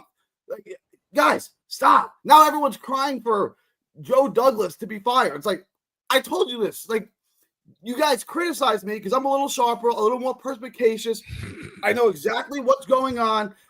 And now, like, Gary's got trash takes, but everything I say has come to pass. Like, everything you say is 100% wrong. You sit here and you bash every one of my takes, and every single one of them is 100% right. Now I'm done. Have a great day. You actually believe this? Everything I said come to pass, and everything he said is 100% wrong. You got Nate on and the other guy, Kevin, trashing your take about Brock Bowers, and you won't take the L. You won't take the L on Joe Douglas. Like 27 and 56 wasn't bad enough. What do you mean I won't take the L on Joe Douglas? You had to send him back out there for another round and watch the bloodbath continue. The guy's 27 and 56. He's arguably the worst GM to ever live. Stop the damn fight. Don't let him go back out there. Caleb Williams is a 3rd-round pick. Gary, that's a trash take. Caleb Williams has the worst completion percentage in the history of recorded stats on 15-yard passes or more. It's like, just stop the fight, Jake. Take the L. Learn. Like, there's nothing wrong with being wrong. What your problem is, whenever you're done with nonsense, I'll respond. When I tell you nonsense, is Brock Bowers not the best pass catching tight end in football? Gary, yes or no? Gary, yes or no? Gary. Take the L, man. You embarrassed yourself. You bring on idiots to verify what you're saying, and they're wrong too. And every single time I end up with Caleb Williams scored a touchdown in over a month. Take the L. I love it. Just take the L on all of it. I love it. And just don't take the L. Learn. Yep. Whenever you're done, can I respond? You can respond whatever you want. It's your show, man. Okay. What was your record prediction for the Jets before the year started? It was 12-5. You thought the Jets were going to win the Super Bowl. Yep. And then you also said that Joe Douglas put together a team that was the most talented team the Jets have had since 1998. So here was my thoughts on Joe Douglas entering the year. They either made the playoffs this year or I wanted him gone. You were not going to fire him off of last year. They were 56. Stop Gary, the damn fight. Stop the fight. There's no reason to send that guy out there. Shut the bleep up for a second. Joe Douglas has not done a good job, but you wanted to fire him before the season started. That never made any sense. That's what we were arguing. My take the whole time was, let's see how this year goes. If he doesn't get this job done in regards to this team at the bare minimum making the playoffs, he would go. I don't understand why that means we as Jet fans either take the L because Joe Douglas turned out to not be good. Like, yeah, obviously the record's the record. He's made some good moves. They haven't all been bad, but the bad has outweighed the good, and he'll be gone. And as far as Bowers goes, I'm not taking the L on not wanting Brock Bowers. It wasn't that anything no. He can't do Gary. It. He can't do it. He's the best. His rookie year for the we understand that he's had a really, really good rookie season. But let's not be dumb, Gary. Olu Fashanu.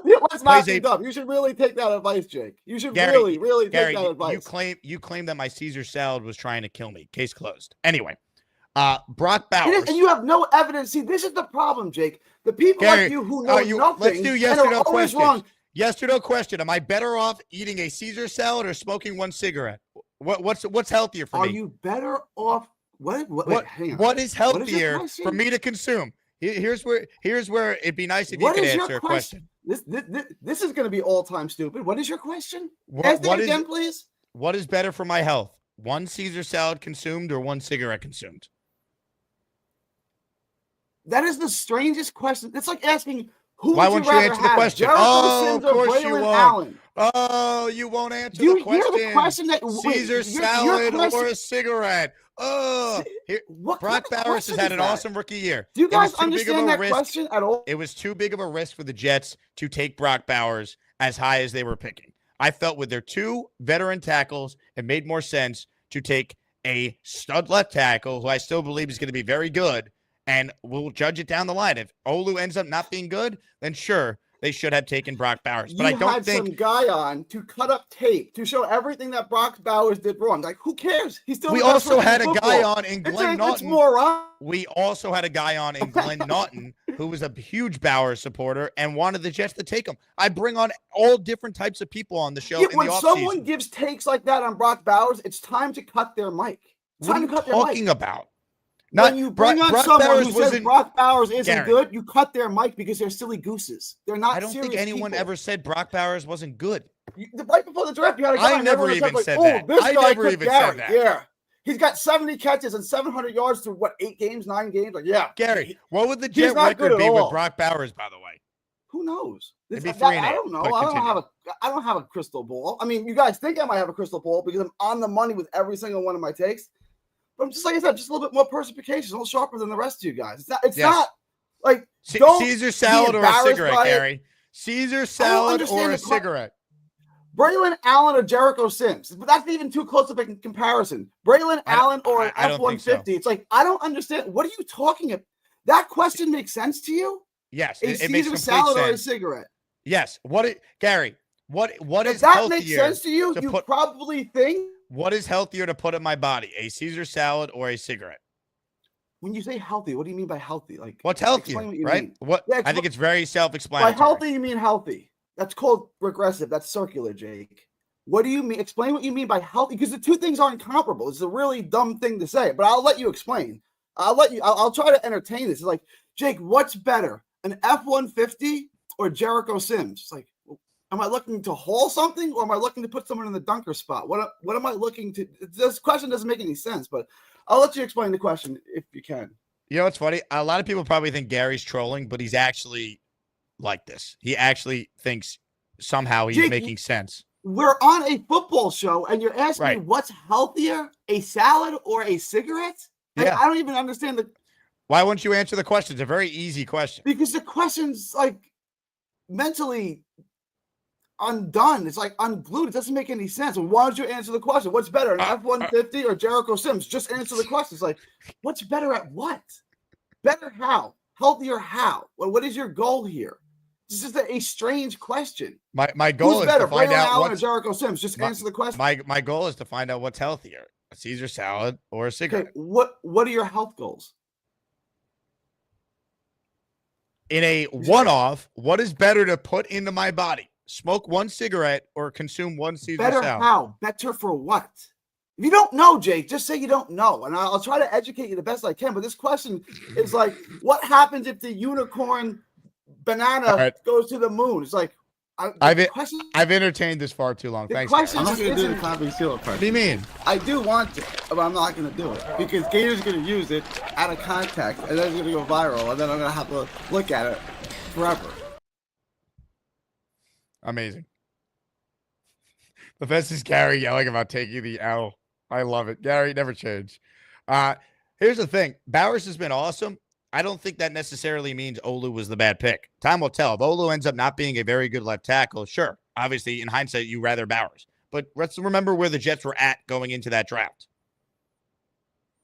They were coming off 2 consecutive seasons where their offensive line led the NFL in injuries.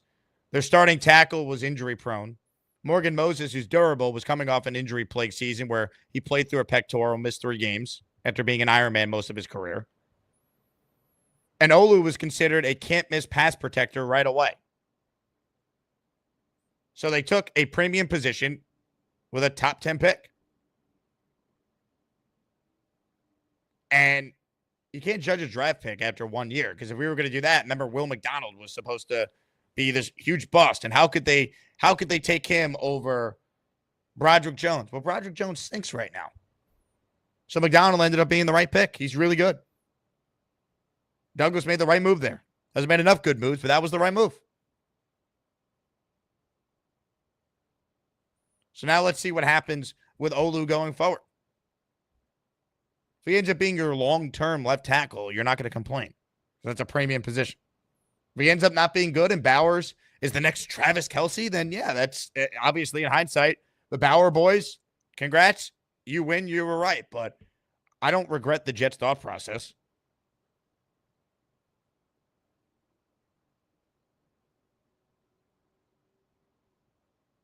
I think it was still the right move taking Olu Fashanu. Only time will tell.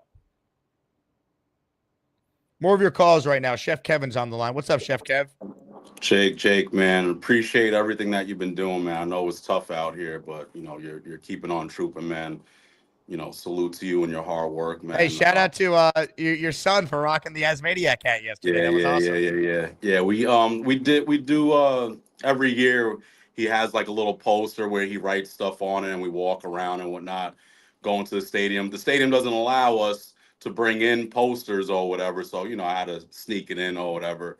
I got some footage or whatever. I'll post it up on my Instagram or whatever. But we're here to support. It's just tough to like wear the Jet stuff or whatever. But yesterday it was salute to service, men and women. So I had my Jet salute to service, hoodie on and all that.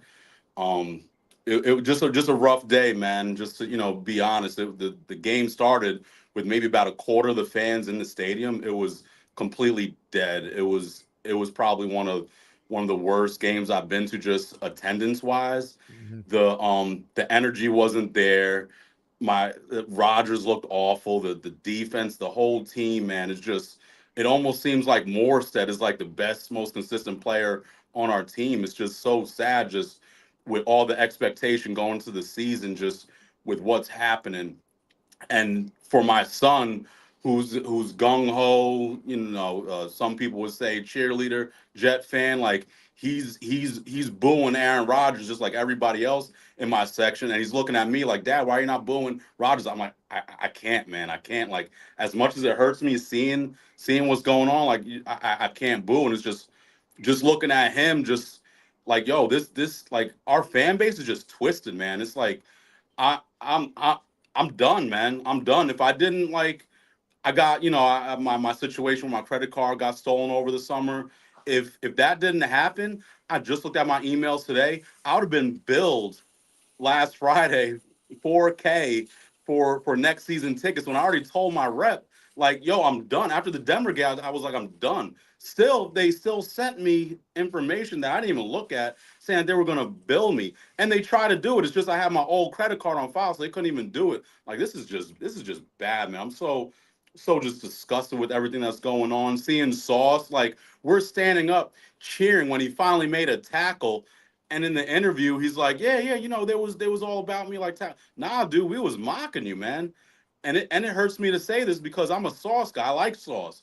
He gave us during the summer camp, he gave my son and I autographs. Like, yo, good dude. But now it's just the play is not consistent. The tackling, it's like he's scared. It almost felt like last year our defensive line, which is completely different from last year. It was just JD just completely just let the defensive line from last year just disappear. Where last year they had the pressure, they had more tackles. CJ Mosley, they had tackles. Where now we're not getting the pressure, which plays are breaking down, and now Sauce is playing scramble, and he's getting beat, man. It's not even close. He's getting beat. The tackling is just poor. If you wrap up around the legs, guess what? You can't move. They fall. Stop tackling up the top where they could take it 3-4 yards down the field. Like, it makes no damn sense, man.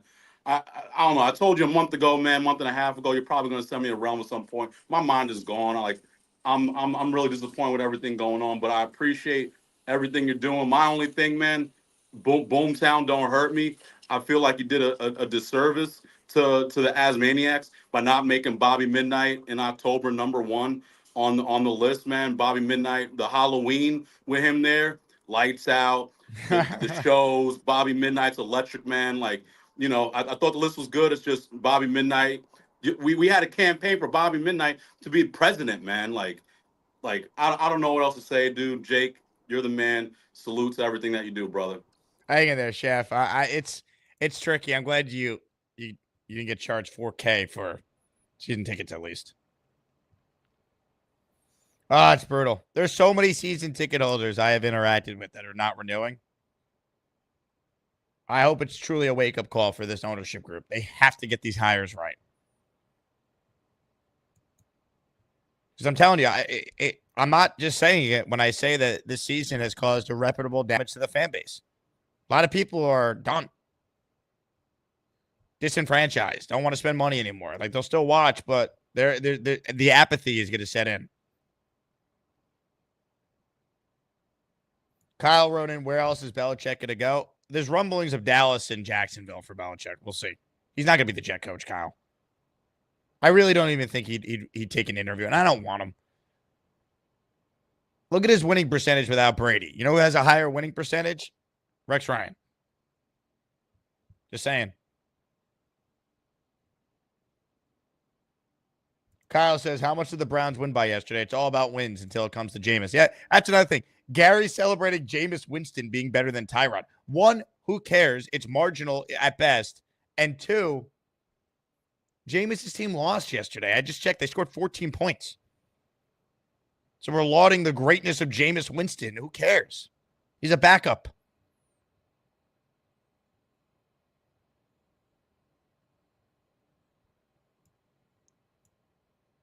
I love Gary's take Joe Douglas bad when he had the Jets winning the Super Bowl before the year started.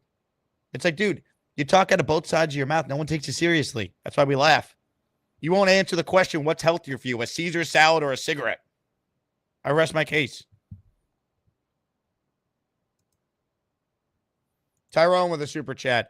Another bad Sunday withdrawal and depression is the feeling of the 2024 season. While expectations suck, hope is what we have left. Yeah, I mean, look, the Lions job wasn't a great job when Dan Campbell took it. So hire the right people, and it doesn't matter. You can turn it around. Mach 1. Gary, if you just said salad, you would have won. Master play, Jake. I mean, Gary's a fool, man. I love him, but he's a fool. Bo says, if we were all smart and we take life advice from Gary, then we'd all eat cigarettes and have cornrows and never be wrong. Hashtag life hack. I love it. We need a Gary salad emoji of some sorts.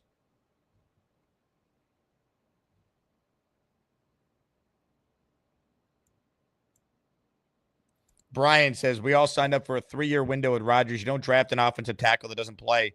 You draft a player that could step in and play top 10. I completely disagree.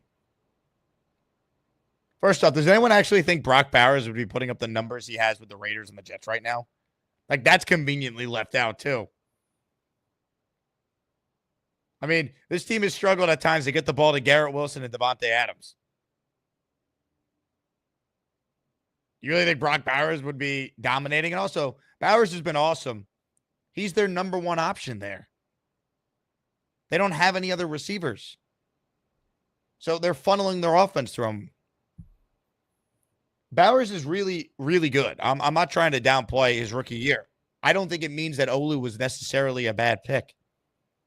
If Olu Fashanu is a long-term starter at left tackle, that's more valuable than a tight end. And it was too big of a risk for the Jets to take a tight end that high. Look at the history of tight ends in the top 10. It's bad. Really bad. The best tight ends in the league, until Bowers has come along, none of them were top 10 picks. Andrews, Kelsey, Kittle, Laporta, these guys weren't top 10 picks. That was the argument. It was never. I know maybe some had differing opinions on Bowers. My opinion on him was that he wasn't a good prospect. He was. I didn't want to take the risk in an all-in year. I'd rather have depth on the offensive line when your quarterback is 41, coming off a major injury.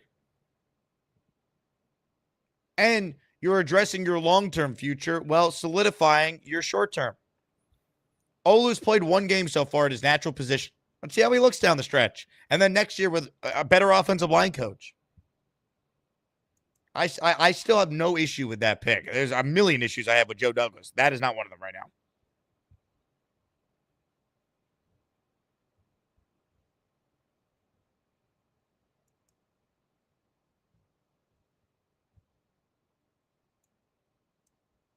More of your calls right now. Let's say hello to the Hamburger who's next. Hamburger, what do you got for us? Hey, what's up, Jake? My mic's on, right? You're on. Awesome. Listen, Joe B, he's I love him to death. I have a feeling that Woody thinks a little like Joe B sometimes. And we're gonna end up getting, I mean, look at my mustache today. I got the Joe B going on. I thought you were gonna suggest Joe Namath was gonna come back and play quarterback. Who knows? It's possible at this point. Listen, none of us know anything still. It's all of us, our heads are all in a washing machine right now with all the different scenarios that could happen, with all the different things that are going on. I mean, I still have problems thinking that he is listening he's going to listen to Aaron, and we do get a Mike McCarthy back next year. Then we're never going to be a serious franchise if that's the case. Then it's just we're defeated before it even begins. If this search ends with Mike McCarthy. But are we serious now? Yeah, but the Lions weren't serious. The Texans weren't serious. The Commanders weren't serious, and they turned it around very quickly by hiring the right people. Like the Jets aren't the first team to be bad before. I agree, Jake. Trust me. I want no part of McCarthy coming here, but I have so many issues of Woody, and I just don't think that he's going to make the right decision. I want it to happen. I want everybody to be gone. Every single person that's a coach on his team, I want gone. But I have a hard time believing it's going to happen because the season didn't play out yet, and I don't trust this organization. And do I want Aaron back? I'll take him back. He's a bridge quarterback for next year. But the problem is if we get a new coach, are they gonna change the offense for him? Is he going to allow that? So that's where I'm seeing it. Woody's so bought into Aaron Rodgers, which I think he really is, that he's not going to put Aaron Rodgers in that predicament to have to learn a new offense. He's going to find something that's comfortable for him for the following year, because I think that he's not ready to give up on this team as a whole yet. And who knows? Maybe Joe Douglas isn't even gone. I don't see it, but you don't know with this franchise. No one knows. That's what drives me nuts about it. That's what makes me sick to my stomach. That's why I can't even believe in the team at all to make a win. I want them to win, but I don't see it happening. It's awful. I have no faith in this organization. I get it. I don't think they're going to end up hiring Mike McCarthy. I'm in no position to tell you, hey, give this ownership group the benefit of the doubt. But I think even for their standards, this is not going to end with Mike McCarthy being. I hope so, dude, bro. I hope you are right. I hope that happens. I have something later on, or maybe later in the week. I don't know if you saw in the green room or not, but I'll save it for later in the week when we got nothing to do. I couldn't tell what that was. I think I understand what you were doing, but I wasn't sure. If it didn't look that good, it's better off. Then maybe I'll leave. Maybe I'll leave it off. It has something to do with a certain food item, is what I was trying to think. It does. So maybe it didn't look that good. All right. Also, unfortunately, I don't get to sing for everybody. So maybe that'll happen next week. Do we take a bye week as a win? The Jets are a favorite again this week against the bye. Maybe we take it. All right. Maybe if we win on the bye week, I'll sing a song. All right. Keep us entertained. Look, and good call by the Hamburger here. This is for all the Asmaniacs. I'm still going live every day during this bye week here. So if you have ideas for content, I need it, man. All right. Asmaniac karaoke is certainly under discussion. Now, we do have a new channel emoji that I want to debut, but according to the Fakakta memberships for channel members here, according to YouTube, 17 members are required to replace an Edgemo, an emoji, with the Gary Salad emoji. So if you're not an Asmaniac yet, hit the join button, sign up, and we'll be ready to roll. Thank you to Gary for being Gary. Kyle writes in, Gary was a star pupil in Don King's vocals class. Mad genius. We should have drafted J.J. McCarthy. No. That makes no sense. Bang Mateo says the draft is more than one first-round offensive tackle. Coleman went in the third round. Can we see what Olu ends up being, Bang? What if Olu's the next to Brickashaw? What's your take then? You probably won't say anything. 25. Keep being favorites. We could bet against them. I mean, yeah. They won't be a favorite against Seattle, though. Really? Like, there's no way they should be a favorite after the bye against Seattle.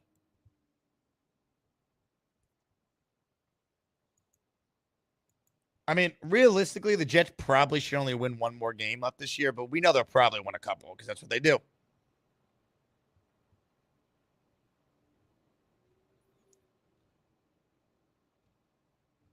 More of your calls right now. MTA Winston's on the line. What's up, MTA? Hey, what's up, Jake? How you feeling, man? It's the worst season of the year, bro. I know, man. Yeah, I'm grateful for people like you and everyone who still tunes into the show, but it has been tough. Don't worry, we're gonna be here for you, man. So listen, man. Gary's talking all this shit, man. Ooh, my wife. And listen. There's nothing wrong with players. Olu's good. Bowers is good. You know, like, did Tyron Smith play this week? No, right? Did we use him at left guard? Yes. Has he been productive? Yes. That's what you're supposed to do when you draft a first round pick. It has to be on the field and be productive. Would Brock be productive more than Conklin? Maybe. We don't know. But they're both good players. And no one went wrong with their picks. Raiders did good. We did good. No one went wrong with their pick with that. So, you know, people say stupid things when the team is in disarray. It's just how it's going to be. You know? Back to the other caller's point, I kind of agreed with him with the Belichick thing because, like, man, I've been watching since '86, right? I was 6 years old when this thing started. I got fathered into this thing as a child, right? And Bill Parcells, when he took the team, right? He took the team. It was something like, oh, we needed it. You know, obviously, you know, Belichick came with that. We had Belichick coaching for one day before F kind of swooped in and took him, pulled him in or whatever. And I feel like it would be a nice story because, like, we had him for a day. We didn't get a chance to, like, have him. If we have him, right, maybe he will change things. You know, he definitely holds people accountability about his favorite thing is to say, do your job. And what does he want without Brady, MTA? No. We'll get to that. It's true. He hasn't won anything without Brady, but Bring Brady's Rex back. a whole nother. Bring Rex back if you're going to do the Belichick. No, but Aaron Rodgers is not the same Aaron Rodgers, obviously, but he's the closest thing you're going to get to that level of Hall of Fame play. So maybe he gets a chance at trying to do something with him. Not anymore, but he's not that guy right now. That's the case. Okay, go sign Joe Namath if you want someone who's been a Hall of Famer. Yeah. It's tough. It's hard to say because we caught things late as an organization. We caught things late with Zerline kicking the ball. In preseason he started kicking bad. Like we catch things like we were late on Hassan Reddick. You know, we're late. We're always late with everything. All the moves that we make. Devontae Adams, we should have had him. We've been trying to get him for the whole year, and we finally get him. Like, we're late on all the moves. Everything's a great idea, but that's the problem with the organization. They're always late, bro. And it's been like that for I don't know how long I can remember. But wouldn't they be late hiring Belichick, who's 72 or 73? No, well, this is the thing. Belichick has a reason to coach because he wants the Don Shula record. So he has a reason. And because I don't think he really wanted to stop coaching. I think he was kind of forced out because Robert Kraft's like, we got to start over. We're not doing good anymore.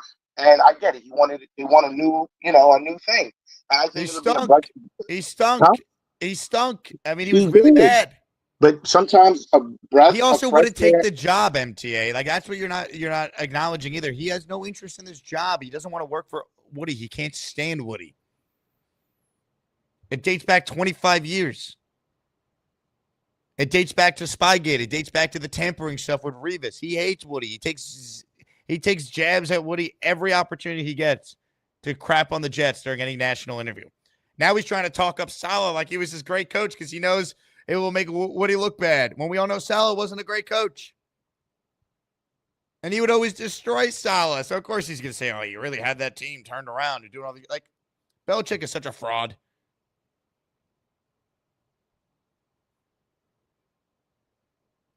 He wouldn't come here anyway, nor do I want him. He's 73.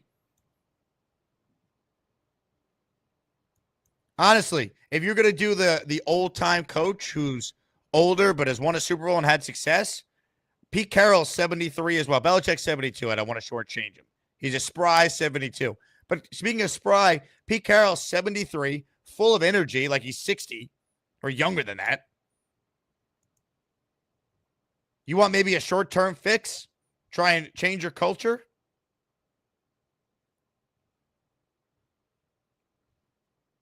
He's an advisor right now for Seattle, which is basically a BS title because they're still paying him. I'd rather that than Belichick. But I don't think that's going to happen either. Ladies and gentlemen, let's acknowledge the greatness of one of the hardcore Asmaniacs. Rick Kent has come through. He wanted the salad emoji. Well, Rick, guess what?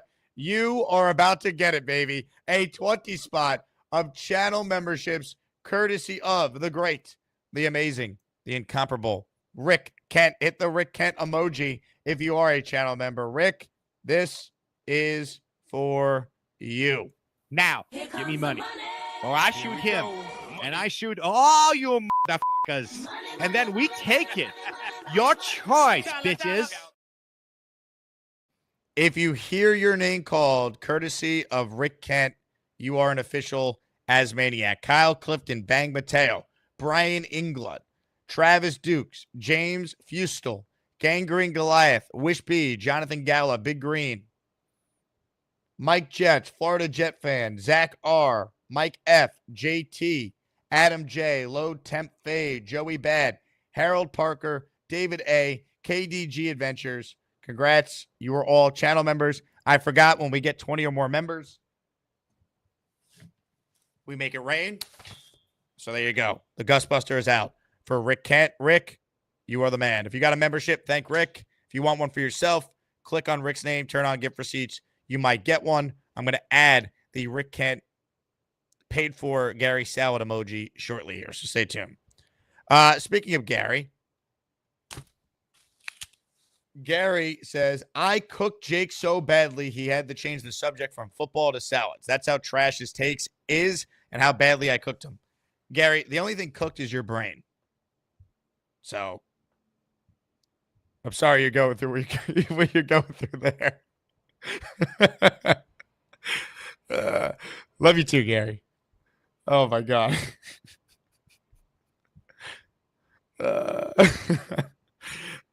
Bo, Woody absolutely has to find a valued consultant to help him make the right football decisions with coaches, GMs, and players. If not, we're done. I agree. More of your calls right now. Then I got to add this emoji that Rick paid for. Sonny's up next. Hey, Sonny. Hey, Jake. How are you, man? I'm good, Rick. How are you? I'm good, Sonny. How are you? Good, good. I can't believe that I'm still listening to Gary talk about Brock Bowers. I mean, in the middle of this disastrous season, this guy is like, let me call in the Jake Asman Jet show and talk about Brock Bowers. As if that would have any impact on this team right now. Like, absolutely not. I mean, really, what would he have possibly contributed here with all the playmakers the Jets have right now?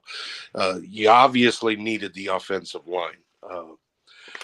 Like you said earlier, we'll see how Fashanu pans out later, and we'll judge it once we know what they are. But as of now, man, he's got to let that Brock Bowers thing go. Another thing, so many guys are calling for Belichick as the head coach. He'll never come here. That's a complete pipe dream. And really and truthfully, at this point in the guy's career, do you still even want him? No, I don't. I mean, he's taking public shots at the team on the Pat McAfee show. Seems like every time he's on there. And then we got fans saying like, oh, we want Belichick. I mean, that's just ridiculous. It's mind-blowing, really, when you think about it. What direction do you think they go in the offseason, Jake, with coaching and GM? I mean, sucks that we got to talk about. Your guess is as good as mine, Sonny. I mean, right. Your guess is good. I hope my number one coaching option is Mike Vrabel. That'd be my preference.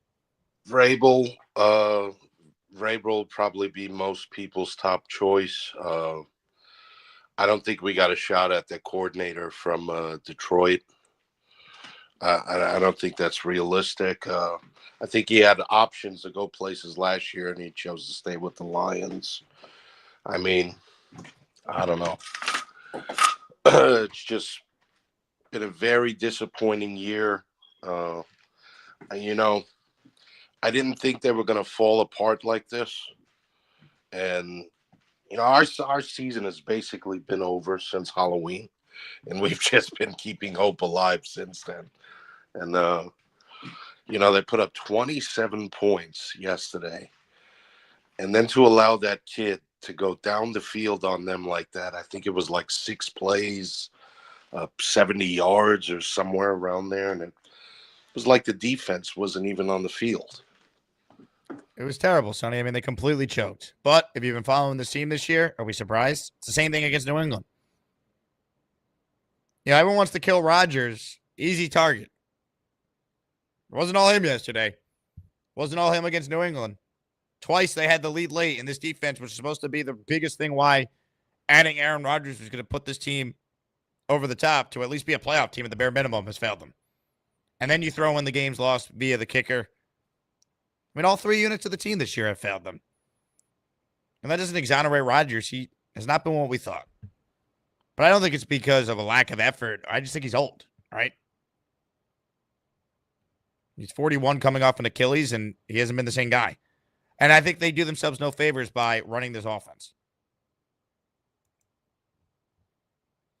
Jaro says, not around a lot. How do you apply to get a membership? It's easy. You subscribe to the channel. So if you're one of the 1,200 people watching right now, hit the subscribe button. And then you go into your settings if you're watching the show live and you say, I want to receive a gift membership. And then the YouTube algorithm will feed you a potential membership. It's all based on who likes the video, who watches the most. Very randomized. Because if I could choose who would get a membership, tell you what, Bang Mateo wouldn't have one right now. This guy, Brian, I love Brock Bowers more than my mother, England, wouldn't have one. Good God.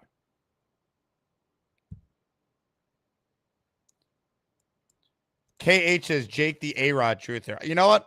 I'd rather be an Aaron Rodgers truther than a Zach Wilson truther, which I'm sure you probably are, KH, because you are an utter moron. So thank you for your time.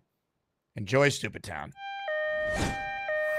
I mean, Black Bowers is definitely like the greatest player in the history. And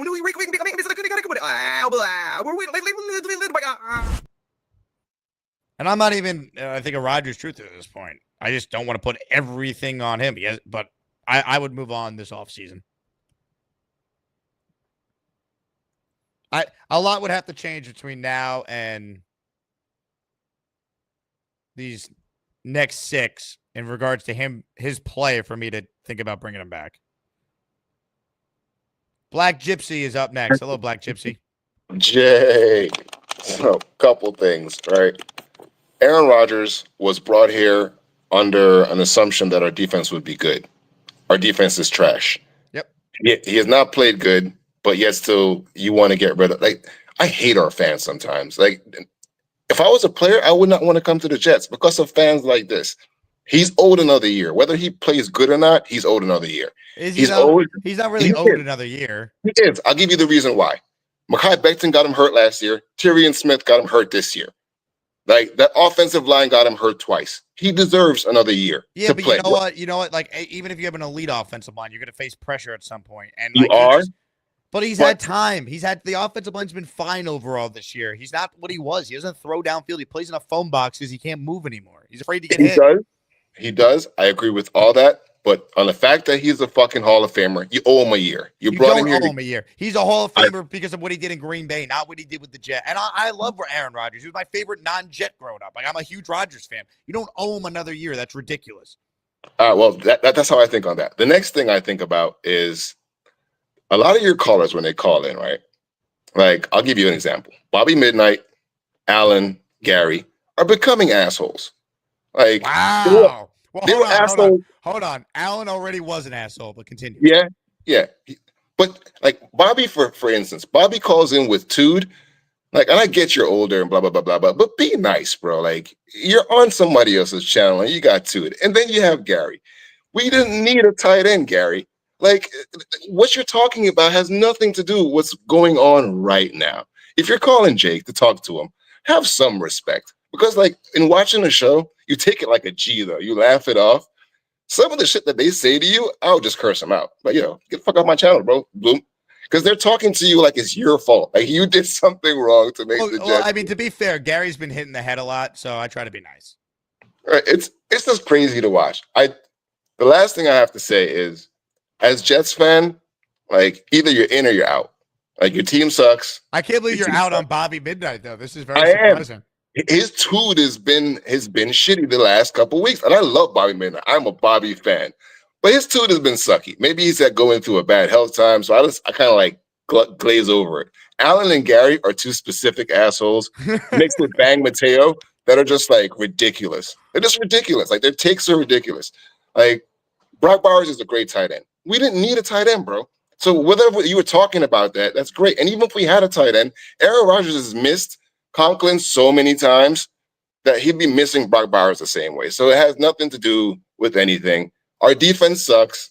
Our special team sucks. Our kicker sucks. Our coach sucks. Rodgers sucks, but he's the least of the problems on that team right now. Do you think Bobby Midnight has allowed the fame from the show to affect? Yes. All of the people that call in that are like becoming cool on your show, it's like Urkel from Family Matters. He wasn't supposed to be the star of the show, but he ended up being a star of the show. They call into your show and they're giving you shit. I'm like, yo, you're lucky I'm not Jay, because I would have just, if you'd like to make a call, please hang up. Like, nah, bro, like, be nice. Be nice. Do you hear that music? Do you hear that?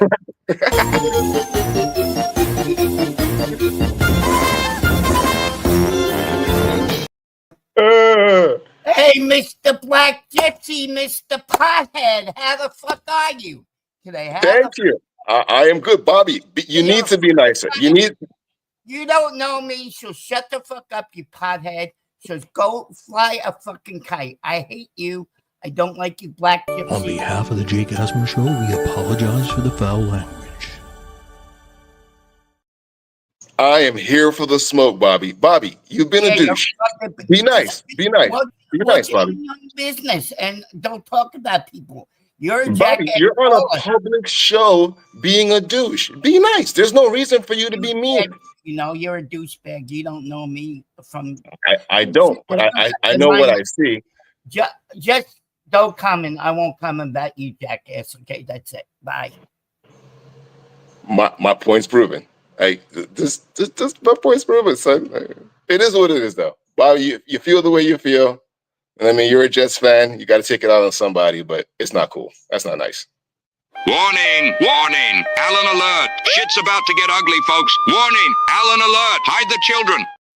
Let me just start, okay? I've been an asshole from the start, okay? You have. You have. So I am fine with the way I am.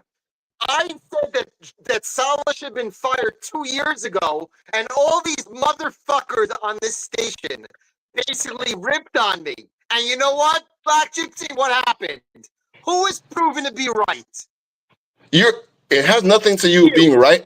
It's how you go about these things. You know what? You guys I would can be rather nicer. be an asshole than being a fake nice guy. Okay, I am an asshole. You're not being fake. You don't have to be fake to make a point. I'm good with it. I'm fine with it. I have never changed my spots. I have never been nice. I don't want to be nice. I'm a dick in nature. That's it. I'm fine with it. Don't ever compare me to anybody else. I am an asshole. I'm fine with it. Okay? Yeah, but we're not fine with it, though. But we're not fine with it, though. I don't give a shit what you say, buddy. Okay? Then that's my point. If you don't give a shit, then why do you call in with your opinions? You obviously give a shit. I give you my opinion, and I get shit on for my opinions. And you know what? My opinions seem to be right. I said that this coach was a fucking clown. Yeah, but does it matter if your opinion is right? Are you running the team? Do you have any actual influence on what happens to the team? There's no influence. So all your words, all the words that you speak are just nonsense because you have no influence. You're not changing anything. My truth. Every asshole has an opinion. My truth. I'm fine being an asshole, okay? The problem is people are too nice. You have to be an asshole to get a point across. My point was sent months ago, years ago, that this coach was a fucking used car salesman clown. People shit on me. And you know what happened?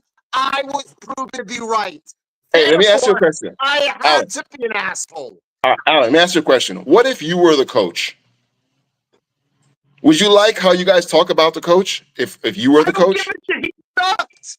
He was a clown. He ran a fucking country club. That's the problem.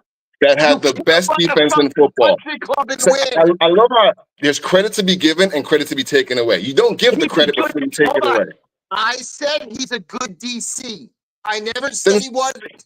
He is not a head coach. He was never a head coach. And that's it. That's all you gotta say. That's all you gotta say. I've said that many times. I've said that so many times. I have. The problem is when I said years ago, that this guy was not a head coach, I got shit on by many people, okay? And you know what? I was proven to be right, buddy, okay? So if you call me an asshole... It matters to be right to you guys so much about a football season. And you know what I say? I'm glad to be an Asman Shadow Realm. Into the Shadow Realm you go. Aaron Rodgers is a glutton for fame. I don't think he loves his teammates. I think he loves attention. GFY. First word is go and the last word is yourself. Oh, man. So I love the fact that all this happened. It just proves my point. Like, Bobby, you're being a douche. Alan, you're being a douche. And there's no reason. We're all Jets fans. We're here together to watch the games. SEAL Team 75, assemble. The Clapping Seals, they're alive and well in the chat. If I'm an asshole because I'm always right and then I'm criticized and then I spike the football, you're just going to have to live with that. You're just going to have to live with that. Wait. How are you always right? Explain to me how you are. You had takes about pizzas and all types of shit. Let me answer your question. I said Brock Bowers is a once-in-a-lifetime generational talent. He's 21 years old. He's already the best tight end in football. I said Caleb Williams is a third-round pick. He hasn't thrown a touchdown pass or run for a touchdown in well over a month. He has the worst completion percentage in the history of recorded stats on 15-yard passes or more. Worse than Zach Wilson. I didn't know that was possible. Giving him a third-round grade may have been too high. We'll find out, right? I said Joe Douglas is the worst GM. You need to fire him. At 27-56, I said, we got to pull the plug. You can't send him back out there for any more. People like Jake is like, no, you have to give him the year. Well, now he's 30-64. What? 30-64.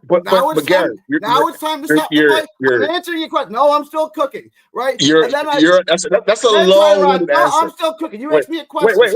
I'm going to interrupt your questions with answers. Okay? I'm going to interrupt your questions with answers. Jameis Winston is better than Tyrod Taylor. He throws for 400 yards and 2 touchdowns. He's played 3 games. Jameis Winston is garbage. Jameis Winston has been one of the worst quarterbacks in football for a long time. That is a bad cop to use. Games and has averaged in those 3 games. He's averaged 2 touchdowns. And how many games has Jacob Wilson lost? How many games has Winston lost when he was on Tampa? He was on Tampa, right? The reason why Tom Brady became a quarterback is because they had Jameis Winston. No, you listen to what I'm saying because now you guys are being douches. You asked me a question because you asked me a question. You answered the question long-winded. Long-winded. Look. Don't ask me questions then. The points that you're making, long-winded on how I'm always right because but you're not always right, and the fact that you're saying you're always right doesn't make you right. It doesn't make you right, Gary. It doesn't make you right. Like, the receipts are saved. Brock Bowers is a good tight end. He's not a generational talent. We don't know anything of that. He's a good tight end.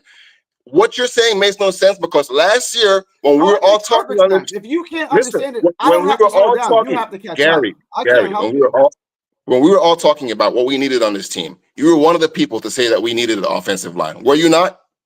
I said that before they got But were you Tyron not Smith one of and- but were you not one of the people saying that we needed offensive linemen? Of course Yes or you no? did. And you fixed that in the offseason. You fixed that before you got to the draft. That was fixed. No, we didn't. No, At we least didn't. in theory. It didn't work. It- You got two we- Pro Bowlers and Simpson. So you got 3 starters on your offensive We line. got So we it got was- 2 players, and we needed to draft someone got- for the future. You got 3 offensive linemen. We all No, you talked don't have about to, no, this. you don't have to draft backups when Yes, you're going you to win the Super do. Bowl. Yes, No, you don't. do. Not Yes, in the first you do. round. New England had a great line. Kansas City has a great line. You need Did a they good draft- line. Did they draft backup? Did they draft backups in the first round? Or they draft Cincinnati's starters? line is one of the worst lines in football. It's why they lost the Super Bowl. Like there's a bigger conversation here. Like what you're Amazing. talking about has nothing to do The with Jets' our team this the year. Jets' offensive line wasn't bad before Olu ever stepped foot on it. No, wasn't bad at all. Mekhi Becton You got was 2 Pro horrible. Bowlers and 3 He was starters. horrible. They got Tyron Smith. Tyron Smith is done. Tyron Smith is done. Tyron Smith is done. Can we agree on that? Can we agree on that? Can we agree that Tyron Smith is Yeah, done? but the offensive line isn't the problem. All The right. offensive line's So not been the problem this year. because Tyron And that's Smith is before done, Olu played. we can now go back and say Olu Fashanu was a good pick, right? If we're doing revisionist history, if we're doing revisionist history, we can go back and say Olu Fashanu was a Can I good answer your pick. question? Can I answer Go your ahead. question?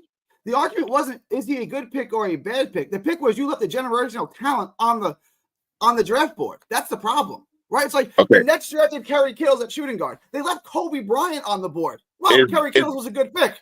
Look who you left on the board. Is Garrett Wilson a talent? Is Garrett Wilson? Yeah, he's good. I like Garrett Wilson.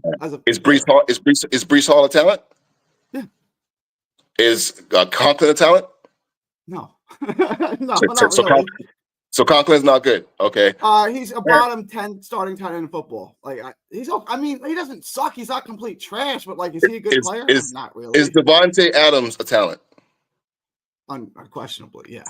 All right. So with all those players, Aaron Rodgers still missed them this year. So it wouldn't have mattered if you had Brock Bowers. I understand what you're saying. You don't get Brock Bowers just for 1 year. You get him for at least 5 if you want him, right? And you get someone like that. Almost like taking Olu Fashanu is beyond just Thank you. classic. Thank you. That's the point that we're trying to do the Copy Seal part. What do you mean? I do want to, but I'm not going to do it because Gator's going to use it out of context, and then it's going to go viral, and then I'm going to have to look at it forever.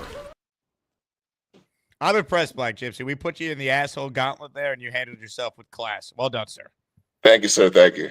As always, go Jets. We're Jets fans. We love our team, bro. Don't take it out on Jake. Like, if you have takes, you can be nice. That's all I'm saying. You can be a douche and be nice at the same time, Alan. Like, you don't have to be a dick all the time. Dicks normally have to pay a repercussion for being dicks, and you're being dicks online. Like, if you do that to me in person, I would slap the shit out of you. And you know I would, so you wouldn't do that. Like, we need to be nicer to people because if we're calling in, it's fun to talk to Jake when everything else is just unraveling around us. Let's make this a safe space and a happy space, not a dick. Black Gypsy, great call, man. I didn't agree with all your Jet takes, but I respect the hell out of you. That's what it's all about. I love it. Like, Gary's obsession with Bowers is insane. It's insane. The Raiders are 2-8. The Jets are 3-8. The Jets' issues have not been because they don't have enough weapons.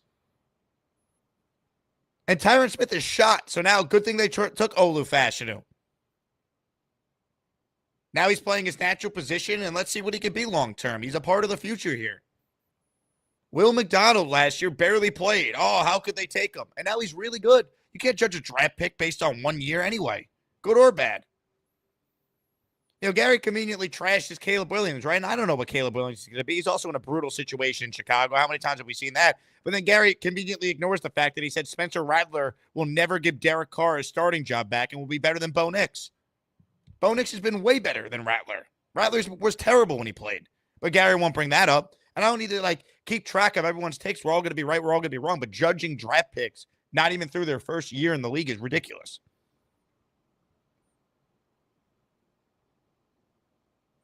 Yeah, Joe Douglas is the worst GM ever, yet Gary thought the team was going to win the Super Bowl before the year started. Like, come on, man. And for those who are new around here, Gator's right. This is what we do, whether there's Jet games to discuss or not. The callers drive this show. They make it magical. I laughed so hard off air when I saw Tom Ace's comment that the asshole tournament might be the NIT of the Asmaniac tournament. That was one of the funniest comments we've had on the show in a long time, Tom. That's why Tom's got a wrench next to his name, man. He's a big part of the committee. Incredible. Cactus Johnny, I love that the plants are trying to kill you guys. The same dude shaving everyone's IQ. Another great comment. Captain Swanson, Jake is a talent truther and circles the wagons. Yes, I still think this roster has a lot of talent on it, Captain Swanson. If that makes me a talent truther, great. You know what it makes you? A moron. Thanks for the $2. Bum. I mean, are we objectively going to sit here and say this team doesn't have talent? They have Quinton Williams and Quincy Williams, Jermaine Johnson and Will McDonald starting there. Offensively, Garrett Wilson, Breece Hall, and an offensive line that has some nice players on it. I mean, it's not nothing.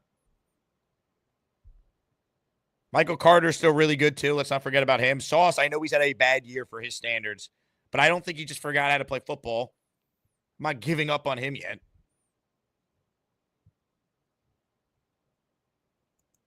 $25. Look at Sauce. Amazing first 2 years, and now his buns. Coaching matters, man. Leadership matters.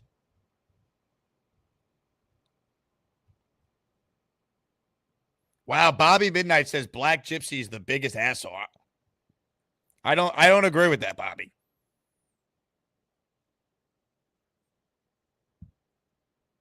I think Black Gypsy is an outstanding caller.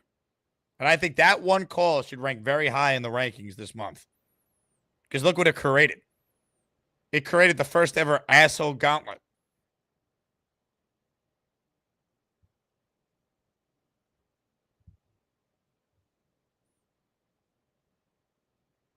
Sarah says, time for a fire sale so the Jets begin over.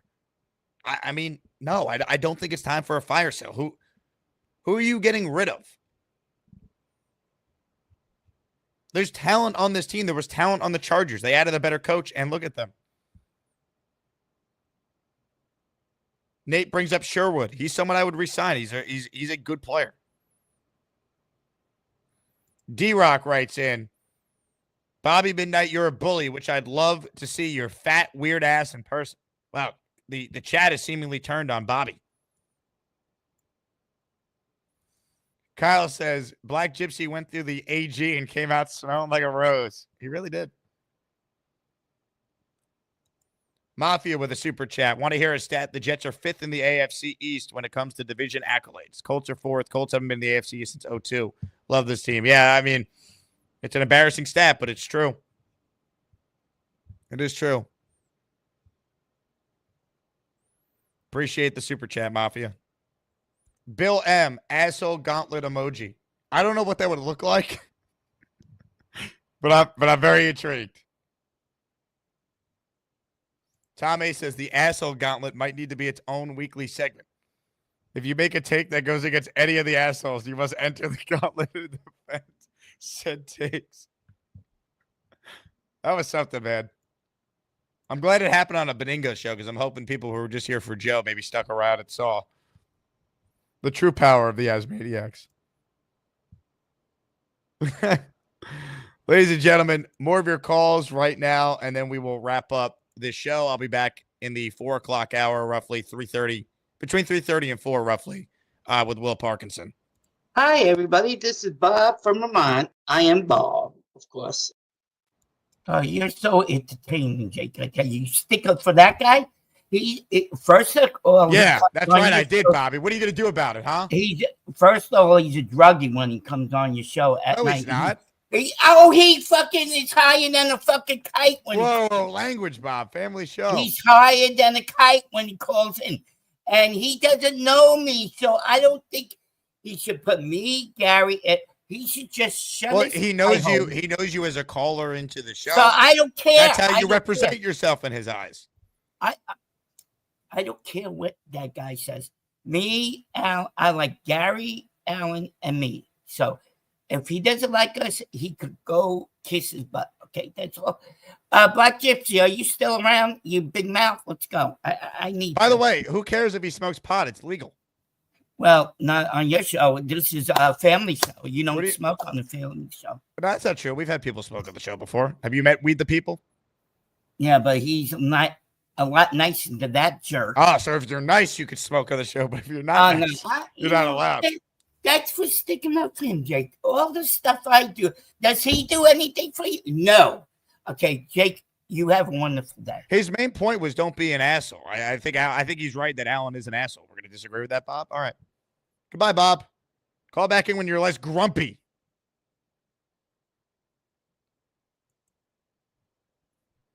What a show. Georgie says, I would fight anyone for Bobby. Leave him alone. Look, Black Gypsy has a right to his opinion. Chris says, Jake, this team has talent. I do believe it's attractive for coaches. If you give the coach and GM autonomy to decide what the deal is with Rodgers, I don't disagree. But if you're going to tell the GM and coach, hey, Aaron's here no matter what, then no. That's not a way to run your organization. You know, people could criticize Joe Shane for letting Saquon walk, but John Mara deferred to his football people. That's what ownership should do.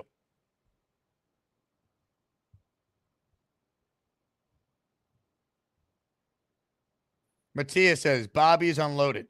Quan says, what happened to you, Bobby? Green Truth. So Bobby gets a critic and goes ballistic. Thunder. Jets are 3-8 and Bobby is crashing out. Horton says, Bobby Midnight won in the smoke while down talking smoking is funny.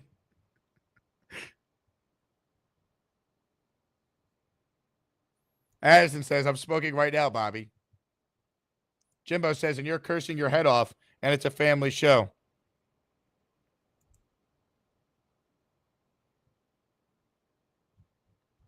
Man, a lot's happened. Bobby, if you want to respond to some of these commenters, you can. AD83, Diva Bobby's back. See, unlike you, Bobby, we offer all opinions on this show. We're a show of free speech. We let even Gary and his moronic takes on this show. Jaro says, I wish I was around more. This is awesome. Here's what you should do. Subscribe to the channel and turn on notifications. You won't find a Jet channel that produces more content than this one.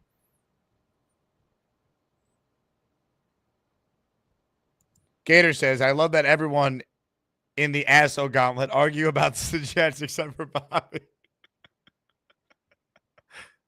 Gay Grease says, Jake stir the pot.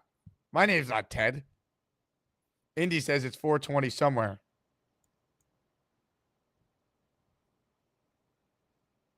David says, where's the Kush?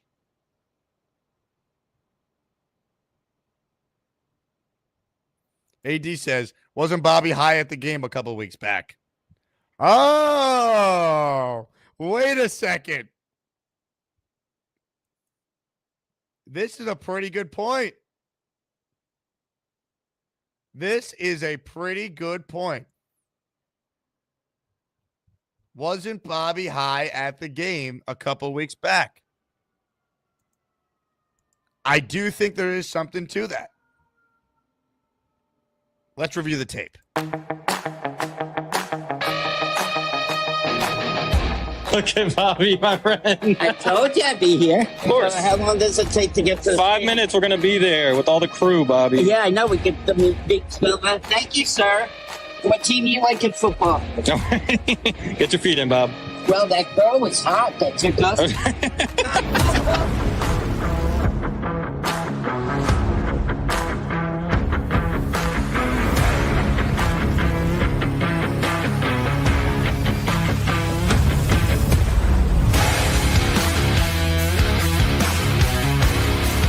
Hi, sweetheart. How you doing? Good. How are you? I'm Michael. Hi, bud. You're getting emotional, guys. Oh, great. Too bad Carly wasn't here. Damn. Yeah,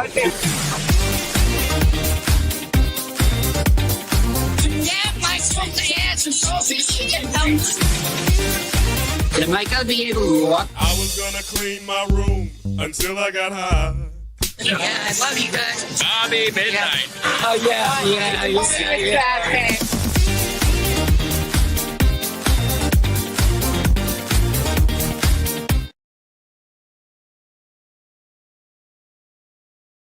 Rest my case. Bobby was high there. I rest my case. All right, more of your calls before we wrap. 2-hour plus show already. We'll be back in a few hours with Will Pa on the channel this afternoon. So turn on notifications or check the Discord if you're a Patreon member for when the exact start time will be. We're projecting around 3:30 right now.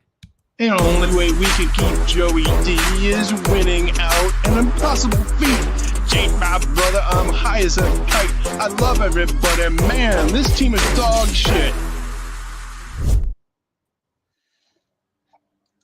Who said Jake wasn't going to have good content after the Jets lost their last game that ruined the rest of the season? The quality of the content, I never doubted. It was just when people see the content, if the team is so bad, would people leave? Hopefully this is a reminder that win or lose, this show finds a way to still be the show we love. Tom Ace is a hero. Oh, my God.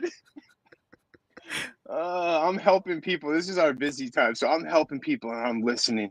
Even when you were talking to Gary, I'm trying to look at people in the face and sell them $1,000 shoes, and I can't because of how much did you pay Gary for that call? I mean, it's got to be up there. And look, you guys, listen. Everybody's got to give Bobby a break. We all love Bobby, and we know that Bobby's working on it. He's trying to be able to take a joke. He's working on taking criticism and not getting offended. And sometimes you see it when he loses his cool. That's what you get, man.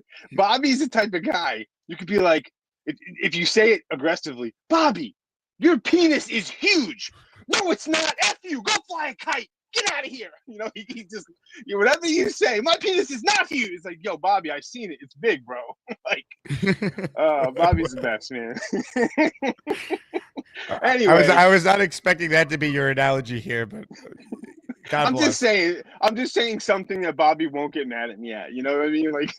Because anything you say, but Bobby's working. He's working on it. Give Bobby a break. But I love Bobby. Bobby's welcome to call back anytime. But the idea that Black Gypsy's a bad guy because of some constructive criticism, I know. Come on. Of course. I'm working on it. We're working on Bobby. Black Gypsy, I apologize for Bobby.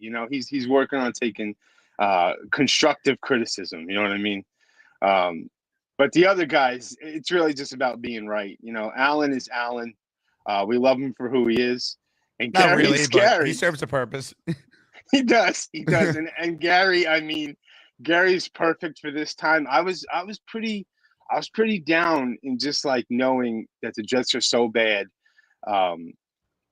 that they couldn't even give Neil, like you said, Neil give us a win so Neil could ride the hype train for 2 weeks on the bye. Yeah, No, I wanted 6-0 down the stretch, Neil, after the bye week. We're not going to get that now. Me too. I didn't want to go to Thanksgiving already out of it. At least last year we had the Black Friday game. This is a disaster, and it was a disaster, and it would have been a disaster, But the Jets are just one. And listen about Rodgers, guys. When Rodgers came here, we said, "Hey, Rodgers, bro, we're going to give you our top 5 defense. We're going to give you our top 5 special teams. We're going to run the ball. And we're just going to let you play, competent quarterback play. That's all we're looking for." And what do we give him? We gave him the worst special teams in the league, losing games or kicking. We're giving him a defense that can't get off the field in moments. It's disgusting that twice Aaron Rodgers is trying to tell Brick, yo, bro, if we don't go for it, the defense is not getting a stop. Have you seen what happened? We don't go for 2. We go up 8. What happens? They score in 2 minutes. It's all right, look, now we're here, Brick. It's 4th and 2. If we kick this field goal, they're going to go and score. Let's just try to win the game like we did against Houston that Devontae put us up 2 scores, so it was over. And we didn't go for it, and look what happened. So as much as I want to hate, Rodgers was terrible in the first half, and he hasn't been what we wanted him to, but he wasn't brought here to carry us. He was brought here to give us competent quarterback play, and Agreed. we have It's failed not all him. him, Bonesy, but ultimately it hasn't worked. And when they change regimes, if that new GM and coach want to move on from him, you got to let him. That's where I'm at. I don't blame Aaron for everything, but it didn't work. It's time to move on. That's kind of where I'm at right now. I just I just want to leave that up to Rodgers. I don't know how he feels about us. But it's overall. not up to Rodgers. It's not up to him anymore.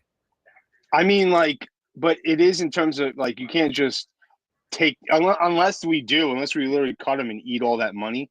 That's what they would do. There's no guarantee in the contract. It's just a dead cap hit. You don't owe him any money. It's just a dead cap is not cash. They don't owe, like if it was a financial thing, then ownership gets involved from that standpoint about do they want to pay a guy to not play for them? That's not the case. They already paid him. It's just dead cap. It's either you take the $49 million next year or you spread it out over 2 years, which maybe would make more sense because there is talent on this team and you can be competitive next year with the right coach in here.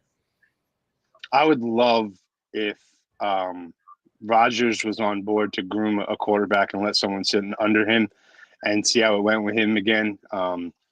I don't think I could be serious, look in the mirror and say, yeah, give me a Gardner Minshew or that type of guy to come in and replace Rodgers to groom a younger quarterback. Like I'd rather it be Rodgers and deal with the Lupa again and just I don't know. Obviously, we all know I'm done with it's over for JD. I'm not even going to talk about it anymore. He's gone. It sucks, man. I can't believe we have 6 games left. No one in this fan base, including Gary, who said we would win the Super Bowl, would have thought we were 3-8. This has been a catastrophic failure. Remember, though, Gary says he's never wrong, but I feel like the Jets aren't going to win the Super Bowl this year. Gary is really impressive though, because he keeps a straight face through everything. He doesn't break character one time. It's impressive because I can't even keep a straight face listening to him. I'm trying to help customers at my place of work, so it's just. But it's over before Thanksgiving, and all we got is each other and these laughs. That's the only thing that helps me in life is laughing, because if I'm not laughing, I'm crying. So, Jake, I love you for having to do this and dealing with all these asmaniacs. And shout out to Gypsy for going through the asshole gauntlet and surviving. That was incredible. Jesus Jerry wrote in that best dressed Mr. Bones. You do look great today, Bones. Jesus is always hyping me up, but I got the same 6 shirts in rotation. Jesus, they're literally all hanging here. I keep all my shirts just chilling right here. I got literally keep all my stuff here. But shout out to Jerry for always hyping me up. But I love you guys, and I can't wait to see what Gator does with all this work he's got. Bonesy, you're the bag. Hold on. Say it Be again. better, Bobby. We're working on it. Me and Bobby talk about this. Bobby Midnight, we'll rebound off this. We love you, Bobby. Don't be discouraged. We love you, brother. Ladies and gentlemen, the great Mr. Bonesy checking in. Oh, man. What a show. Jay Graves says, you call Bobby's penis by its proper name, Mr. Happy. That is correct. Michael earlier wrote, Jake, great job letting them go. Yeah, I mean, when you have an opportunity to have the first ever asshole gauntlet in real time, I'm not getting in the way of that. K-Stacks announces that he just got his meal plan from Gary, 3 sticks of butter and 3 cigs a day. Why can't Gary answer the question, what's healthier for you, a Caesar salad or a cigarette? Seems like it's a pretty self-explanatory question, no? A salad is obviously healthier for you than a cigarette. I don't know why Gary can't answer that. It's very odd. It's almost like he's insinuating a cigarette's healthier than a salad. Very strange. Strange guy, that Gary, huh? Bo writes in with a super chat. Let's give everybody status on Jake's show and see who turns. Only rule is everyone must be high while attempting to defend asshole status. Jarrow writes in. When Bobby calls back in, you got to play the song Afro Man, and then I got high. It would be perfect. Bobby says he's done calling the show, so I think this is the last we ever heard from him. So I'm not sure when we'll see him next. I'll miss Bob, though. You know, he's a dear friend of mine. Sergi is up next, followed by a couple of members of the gauntlet we were just discussing. Hello, Sergi. Jake, I don't know how you do it, man. That was special. Firstly, Gypsy's right. I'm totally with him on that one. We can be nice to each other. I think that's the least we can do. I mean, we're civilized people. We're not like, we're not Patriots fans. Let's be civilized here. We're not Philadelphia fans. Come on, let's keep a certain standard here. But a couple of things on the call. First of all, the call today started really interesting. Like Joe thought that we should have a council of fans to decide what we should do. That's absolutely insane. And also, we find people who care. Like, let me ask you a couple of questions. Did Andy Reid care about the Chiefs before he got hired? No, not at all. He basically has a head coach for the defense because Spagnuolo's not getting another chance, and he's going to be the defense forever, and he not worrying about losing that coordinator ever. And he runs the offense. And then I just run the list. Like, every single person who's a competent head coach doesn't care about the team. They just found a competent head coach. We haven't found that yet. Like, no matter how much we love the Jets, no coach will ever love the Jets the same way. And I don't know, the only person that comes close is Rex, and I don't think that's a good idea either. And it just like let's find the best people available. By the way, Vrabel will be great. Again, he doesn't love the Jets, but he'd be amazing. It's one of those things. And yeah, so that's kind of like Belichick. By the way, Belichick hates us. He won't even take the call. And if he does take the call, it'll be his dog, like it was on the draft. Like, he'll put the dog there instead. It's not going to matter. So, like, I think we should all just kind of like take a deep breath, realize that the season is what it is. Unfortunately, right now we're rooting for losses. That's just kind of what it is now. And I hate that. I'm a positive Jets fan. People think I'm nuts. All my friends do. But it's just kind of where we are now. So let's just try to move forward and like talk about the draft, who we can pick up. I think like just trying to like, and also Brock Bowers. Who cares? He's not on the Jets. He's on the Raiders. We can't go back in time. I don't know. Yeah, it just seems like of course, and their issues are so much more than just, they took Olu over Bowers, when Olu's not even a problem. Like, we don't know what he is yet. He started one game at his natural position in the NFL so far. Like, there's so many other issues and things you can criticize this regime for than going Olu in an all-in year over a tight end. Like, there's so many other issues beyond that one decision. Douglas has been here for 6 years now. I mean, and also like hindsight being 2020. Like, let's go back to when they got Tyron Smith. Like, we all thought it was a great thing. I mean, he just turns out to be shot. Who thought that Greg Zuerlein forgot how to kick? It's just one of those things where you can't really blame them. It didn't work out. Joe Douglas should go. That's fine. Hindsight being 2020, we should not have let go of Saleh because our defense is way better. It's one of those things. It hasn't worked. It's like a series. Worked. Yeah, 100%. It's a series of unfortunate events, and now like being arguing over who was right is a complete waste of time. Now let's talk about what we can do moving forward. And in this case, this season's done. What can we do and plan for who we can draft? I don't know. I just feel like don't get me wrong. It was very entertaining, but at the same time, I think Gypsy won. Sergi, good call from you, man. Look, it takes a special human being to deal with Alan, Bobby, and Gary back to back to back. And Black Gypsy, I didn't prepare him for the gauntlet. And he was ready to go. All right? Just like Harry Potter wasn't prepared to be in the wizard tournament and Goblet of Fire. He just had to go out there and do his thing. That was Black Gypsy. Black Gypsy is our Harry Potter. He didn't put his name in the Asmaniac Asshole Gauntlet. Ladies and gentlemen, more of your calls right now. I really will question why I'm going to take this call, but we'll do it anyway. Warning! Warning! Allen alert! Shit's about to get ugly, folks. Warning! Allen alert! Hide the children. Jacob, first of all, I'm glad you learned how to spell the word erupt. That's pretty good. Good start. Thank you. Thank you. I saw that overnight. I'm like, dude, you could tell you went to Ithaca. I appreciate it. Yeah, no, that's 100% on me. I appreciate it. It was changed before the show started. Thank you. Okay. Sorry. Secondly, I'm glad I get to meet Al Bundy's protege next week. I'm actually going into the city. and gonna. Wow, when are you gonna be there? I'll try and stop by. I think it's either. I believe it might be Tuesday. I think it's gonna be Tuesday. Yeah, Next my Tuesday. wife. All right. I'll try and figure out a way to get over there.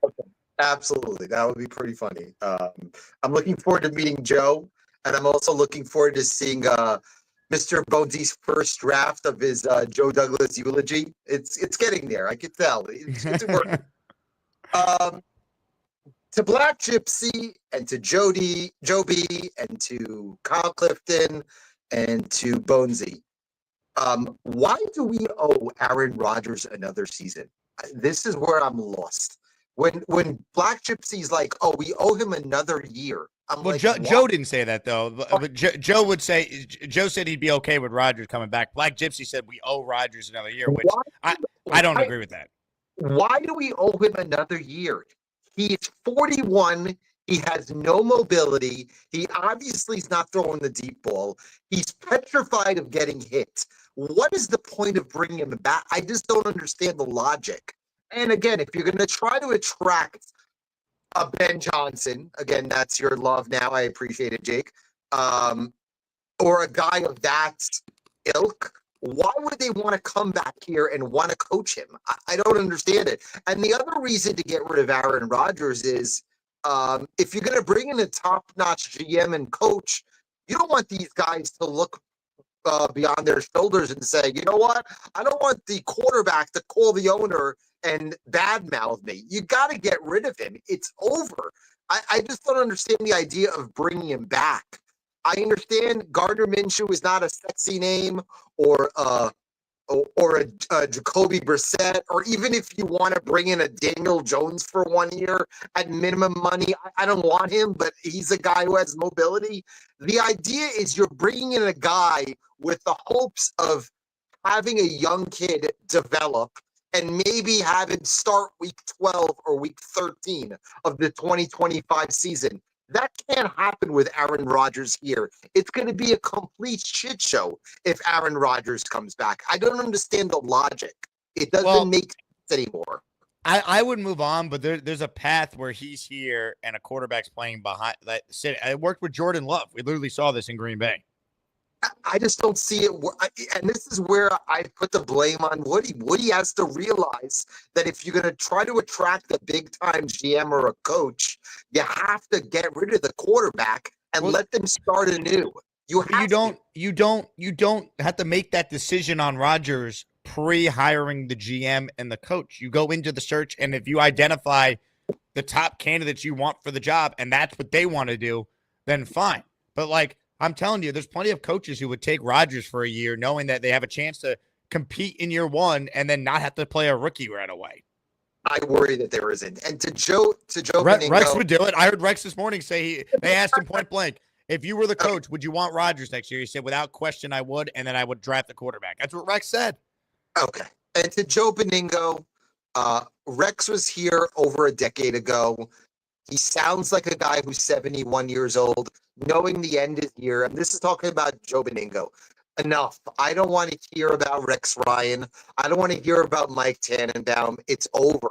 Those guys are in the past. I don't want to bring them back. They don't belong back in coaching and GMing. Start anew, bring in young blood, and let's start this rebuild right. That's the bottom line. I don't want Rex back. It's over. Okay, start new. The end is not near for Joe B, by the way. It sounds like a Jets fan knowing that he's never going to see another championship. He does. He's thinking about bringing Rex Ryan back. Are you kidding me? Come on. Okay, but the end is not near for him at 71 years old. All right, he's not 101. I mean, Allen just killing Joe B. God. The end is near. Curly writes in, Rodgers' career ended on 9/11/2023. We were just too stupid to accept it. Stop it. I hate this mentality, Curly. Why be a fan? You're a season ticket earner, for crying out loud. Even if you thought Rodgers wouldn't be the same post-injury, this team shouldn't be 3-8. He's been better than what the record would indicate. He has not been good overall. But let's not confuse the two. A couple things can be true. Rodgers has been disappointing, and so has the defense and special teams and coaching. This version of Aaron Rodgers with 17 touchdowns, 7 interceptions, and a 63% completion percentage, or whatever it is, low 60s completion percentage, on last year's Jet team is winning 10 games. If they still have the same defense and special teams, they don't. Zach Bounce is next. Hello, Zach. Hey, Jake. So as you know, I have the infamous 1-15 record at the stadium. I have not attended a single game this season, trying to send all the positive energy to the New York Jets. Obviously, it didn't work out. And I remember way back when in week 1, week 2, when I called, I try to stay away from Jets media once season starts, whatever. But I said, man, if there's a way to find a way to screw it up, the Jets, that's the classic Jets. And here we are now, unfortunately, talking 3-9. And I just think the only sentiment I really want to give is, as a fan, I really think the only people who are owed are the fans. We don't owe any Rodgers personality. I don't care who it is. I don't think anybody is owed anything because nobody is delivering or doing their job on any account. You look at the entire team, the organization, starting with Woody Johnson all the way down. Nobody is being held accountable for anything. It's a continuous joke year in, year out. I'm probably repeating a lot of things people are already saying. But the point is the Jets have been doing the same old thing year after year. They're trying to take talent and things without developing anything. There is no program. They're not building a foundation. And that's the result why everything keeps toppling down. There's a great video that just came out talking about the New York Jets are not running a real offense.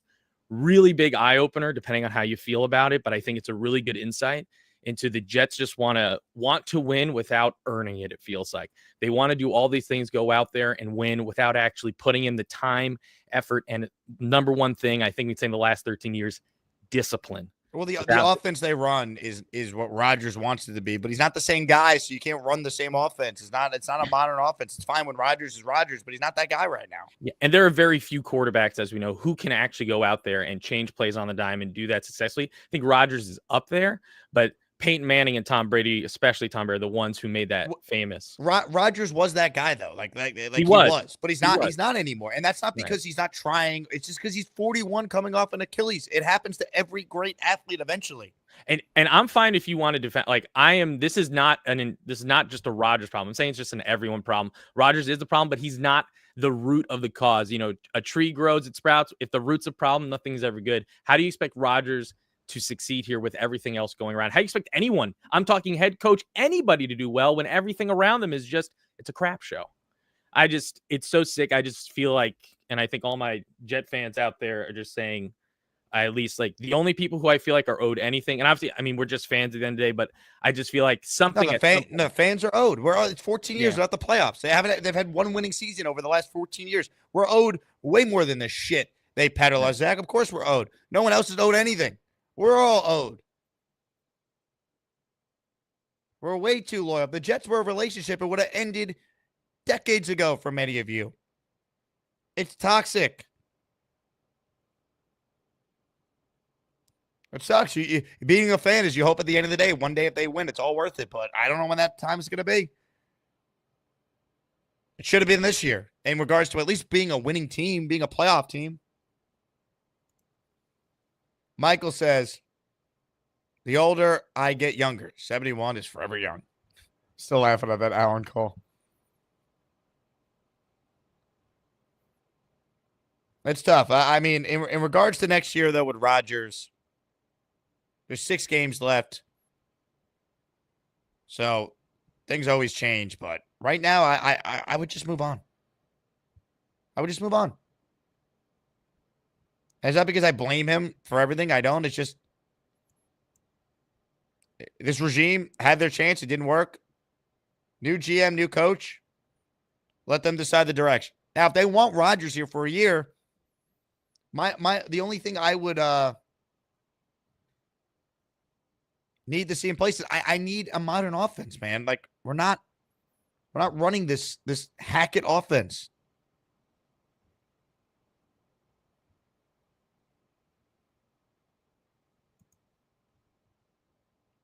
It's brutal. But what a wild show. Thanks to all the Asmaniacs, even the assholes. The first ever asshole gauntlet could not have gone any better. Someone timestamp that down in the comments for people who didn't see it live. 917 of you are watching right now. Let's do a giveaway right now. See this hat I'm wearing or the shirt I'm wearing?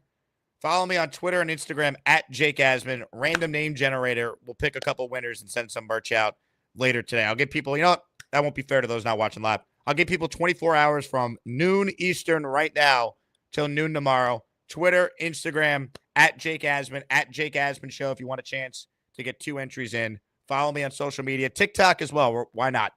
At Jake Asman Show on TikTok. More places you follow, the more chances you have to win free merch from the merch store. We'll do a giveaway. This fan base could use a pick-me-up right now, given the dire state of affairs with our football team. Thanks to Joe B for joining us in his weekly spot. If you want your own merch, check out jakeasman.com. We have everything there. All Patreon users take advantage of the discount you get. For being a Patreon member, it's 15% off on all items. And another reminder that this show is available in audio form, Apple, Spotify. Just search The Jake Asman Show wherever you get your podcasts, and you can check it out there. And before many of you check out, please subscribe to the channel if you haven't already. That's it. Real quick, I got to address this moron here because I'm tired of his nonsense. Rodgers destroyed this organization for years to come. They were bad before he got here. They're going to be bad now this year with him. He has not destroyed this organization for years to come. You're a moron. All right? Learn football. I'm tired of I got games nonsense. All right? You're a fool. I cannot stand your comments. If you've never commented again, I'd actually pay you to go away. Seriously, I can't. Rodgers ruined the Jets. Are you aware of what the Jets were before Aaron Rodgers? Idiots. Anyway, thank you all for the support. You guys are great. JETS, Jets. Into the bye week we go, baby. I'm back in 3.5 hours with Will Pod, 3:30. Check the channel for updates when that goes live. But that's the projected start time. Jets got to get this offensive line figured out.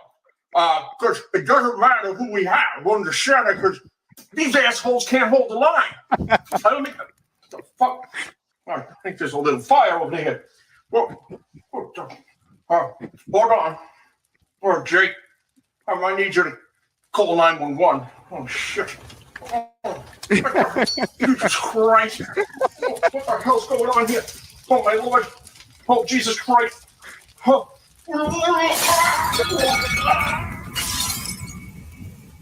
Disgusting franchise that masquerades themselves as an NFL football team. I hate this team. I hate them. I hate them. All right, more of your calls right now. Ladies and gentlemen, let's say hello to Robert C., who's next. Hello, Robert. Hi, Jake. How are you? What's up, Robert? Why do I hear an echo? Oh, God. Hey, all you freaky-ass maniacs. Click the like button and send in your super chats. I'm going to take a shit on this couch. Jets got to get things going next week. I mean, they play Pittsburgh and they play New England after that, and probably the week after New England's the bye week. They're going to play Miami twice in December. They've got the Texans. I think they're going to play Jacksonville again.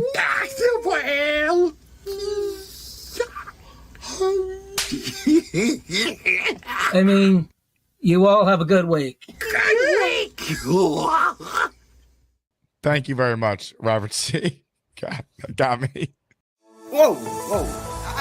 You don't need a quarterback. You need a good football player. That's what I'm saying about Brock Bowers. You need a good football player. Gary has called back in. He's relentless tonight, man. Gary, what do you got? What's going on, Jake? I'll live fired up today. Let me ask you something. If you could get 30 touchdowns out of Jameis Winston and 30 interceptions, what tell us about him? Caleb Williams is going to help him in the third round. And if he gets knocked down in round 7, I mean, his fight's going to go to the scorecard. It's probably fixed anyway. I mean, I disagree with you like 100%. What you did, miscalculating about not taking Joe Milton over Zach, a draft prospect. I mean, knockouts don't matter if you land enough jabs and you would have split decision. You don't need a quarterback for a 12-round fight. You get the tight end. You get the tight end. Joe Milton, knockout Stone. Get the tight head because Ballard, he's not going to hold the ball as long as Caleb Williams. He'll just allow it to himself and catch it and score down the ring. And then, it's a knockout fight. Wait. Hold on, Jake. I think I owe you an apology. I just realized I called into your Jets show. Thought I was doing the boxing thing, and I freaking crossed all my thoughts. Anyway, we should take Joe Milton and take Tyson over Jake Paul in round 3 of the draft. Thanks, Jake. Kiddo is a douchebag. Thank you. Ladies and gentlemen, Cheats Fan. Now, for those who are unaware, Cheats Fan broke the news to us that he's currently mowing lawns for a living. I wasn't going to work retail. I worked at Walmart for part-time. I'm not going to be in there when some crazy-ass white person wants to set some shit on fire, and then the guy sets the guy on fire. I wonder why there's a fire truck at Walmart. I'm like, oh, that crazy fucker actually did it. Bonesy writes in, Jake, I gave Bobby the rights to make decisions on Alden shoes. Maybe Bobby can interview Cheats Fan for me. It's time for a Bobby job interview. Are you into shoes at all? I watched enough of Al Bundy to know about basic shoe stuff and let me measure your chest. Looked into shoe stuff, and my friends would always have the newest pair of Jordans while I was sitting there with $35 Dr. Scholl's not giving a damn what people said. Look at me. Do you ever sell anything? I would convince people like, oh, there's this new card product, go and buy it.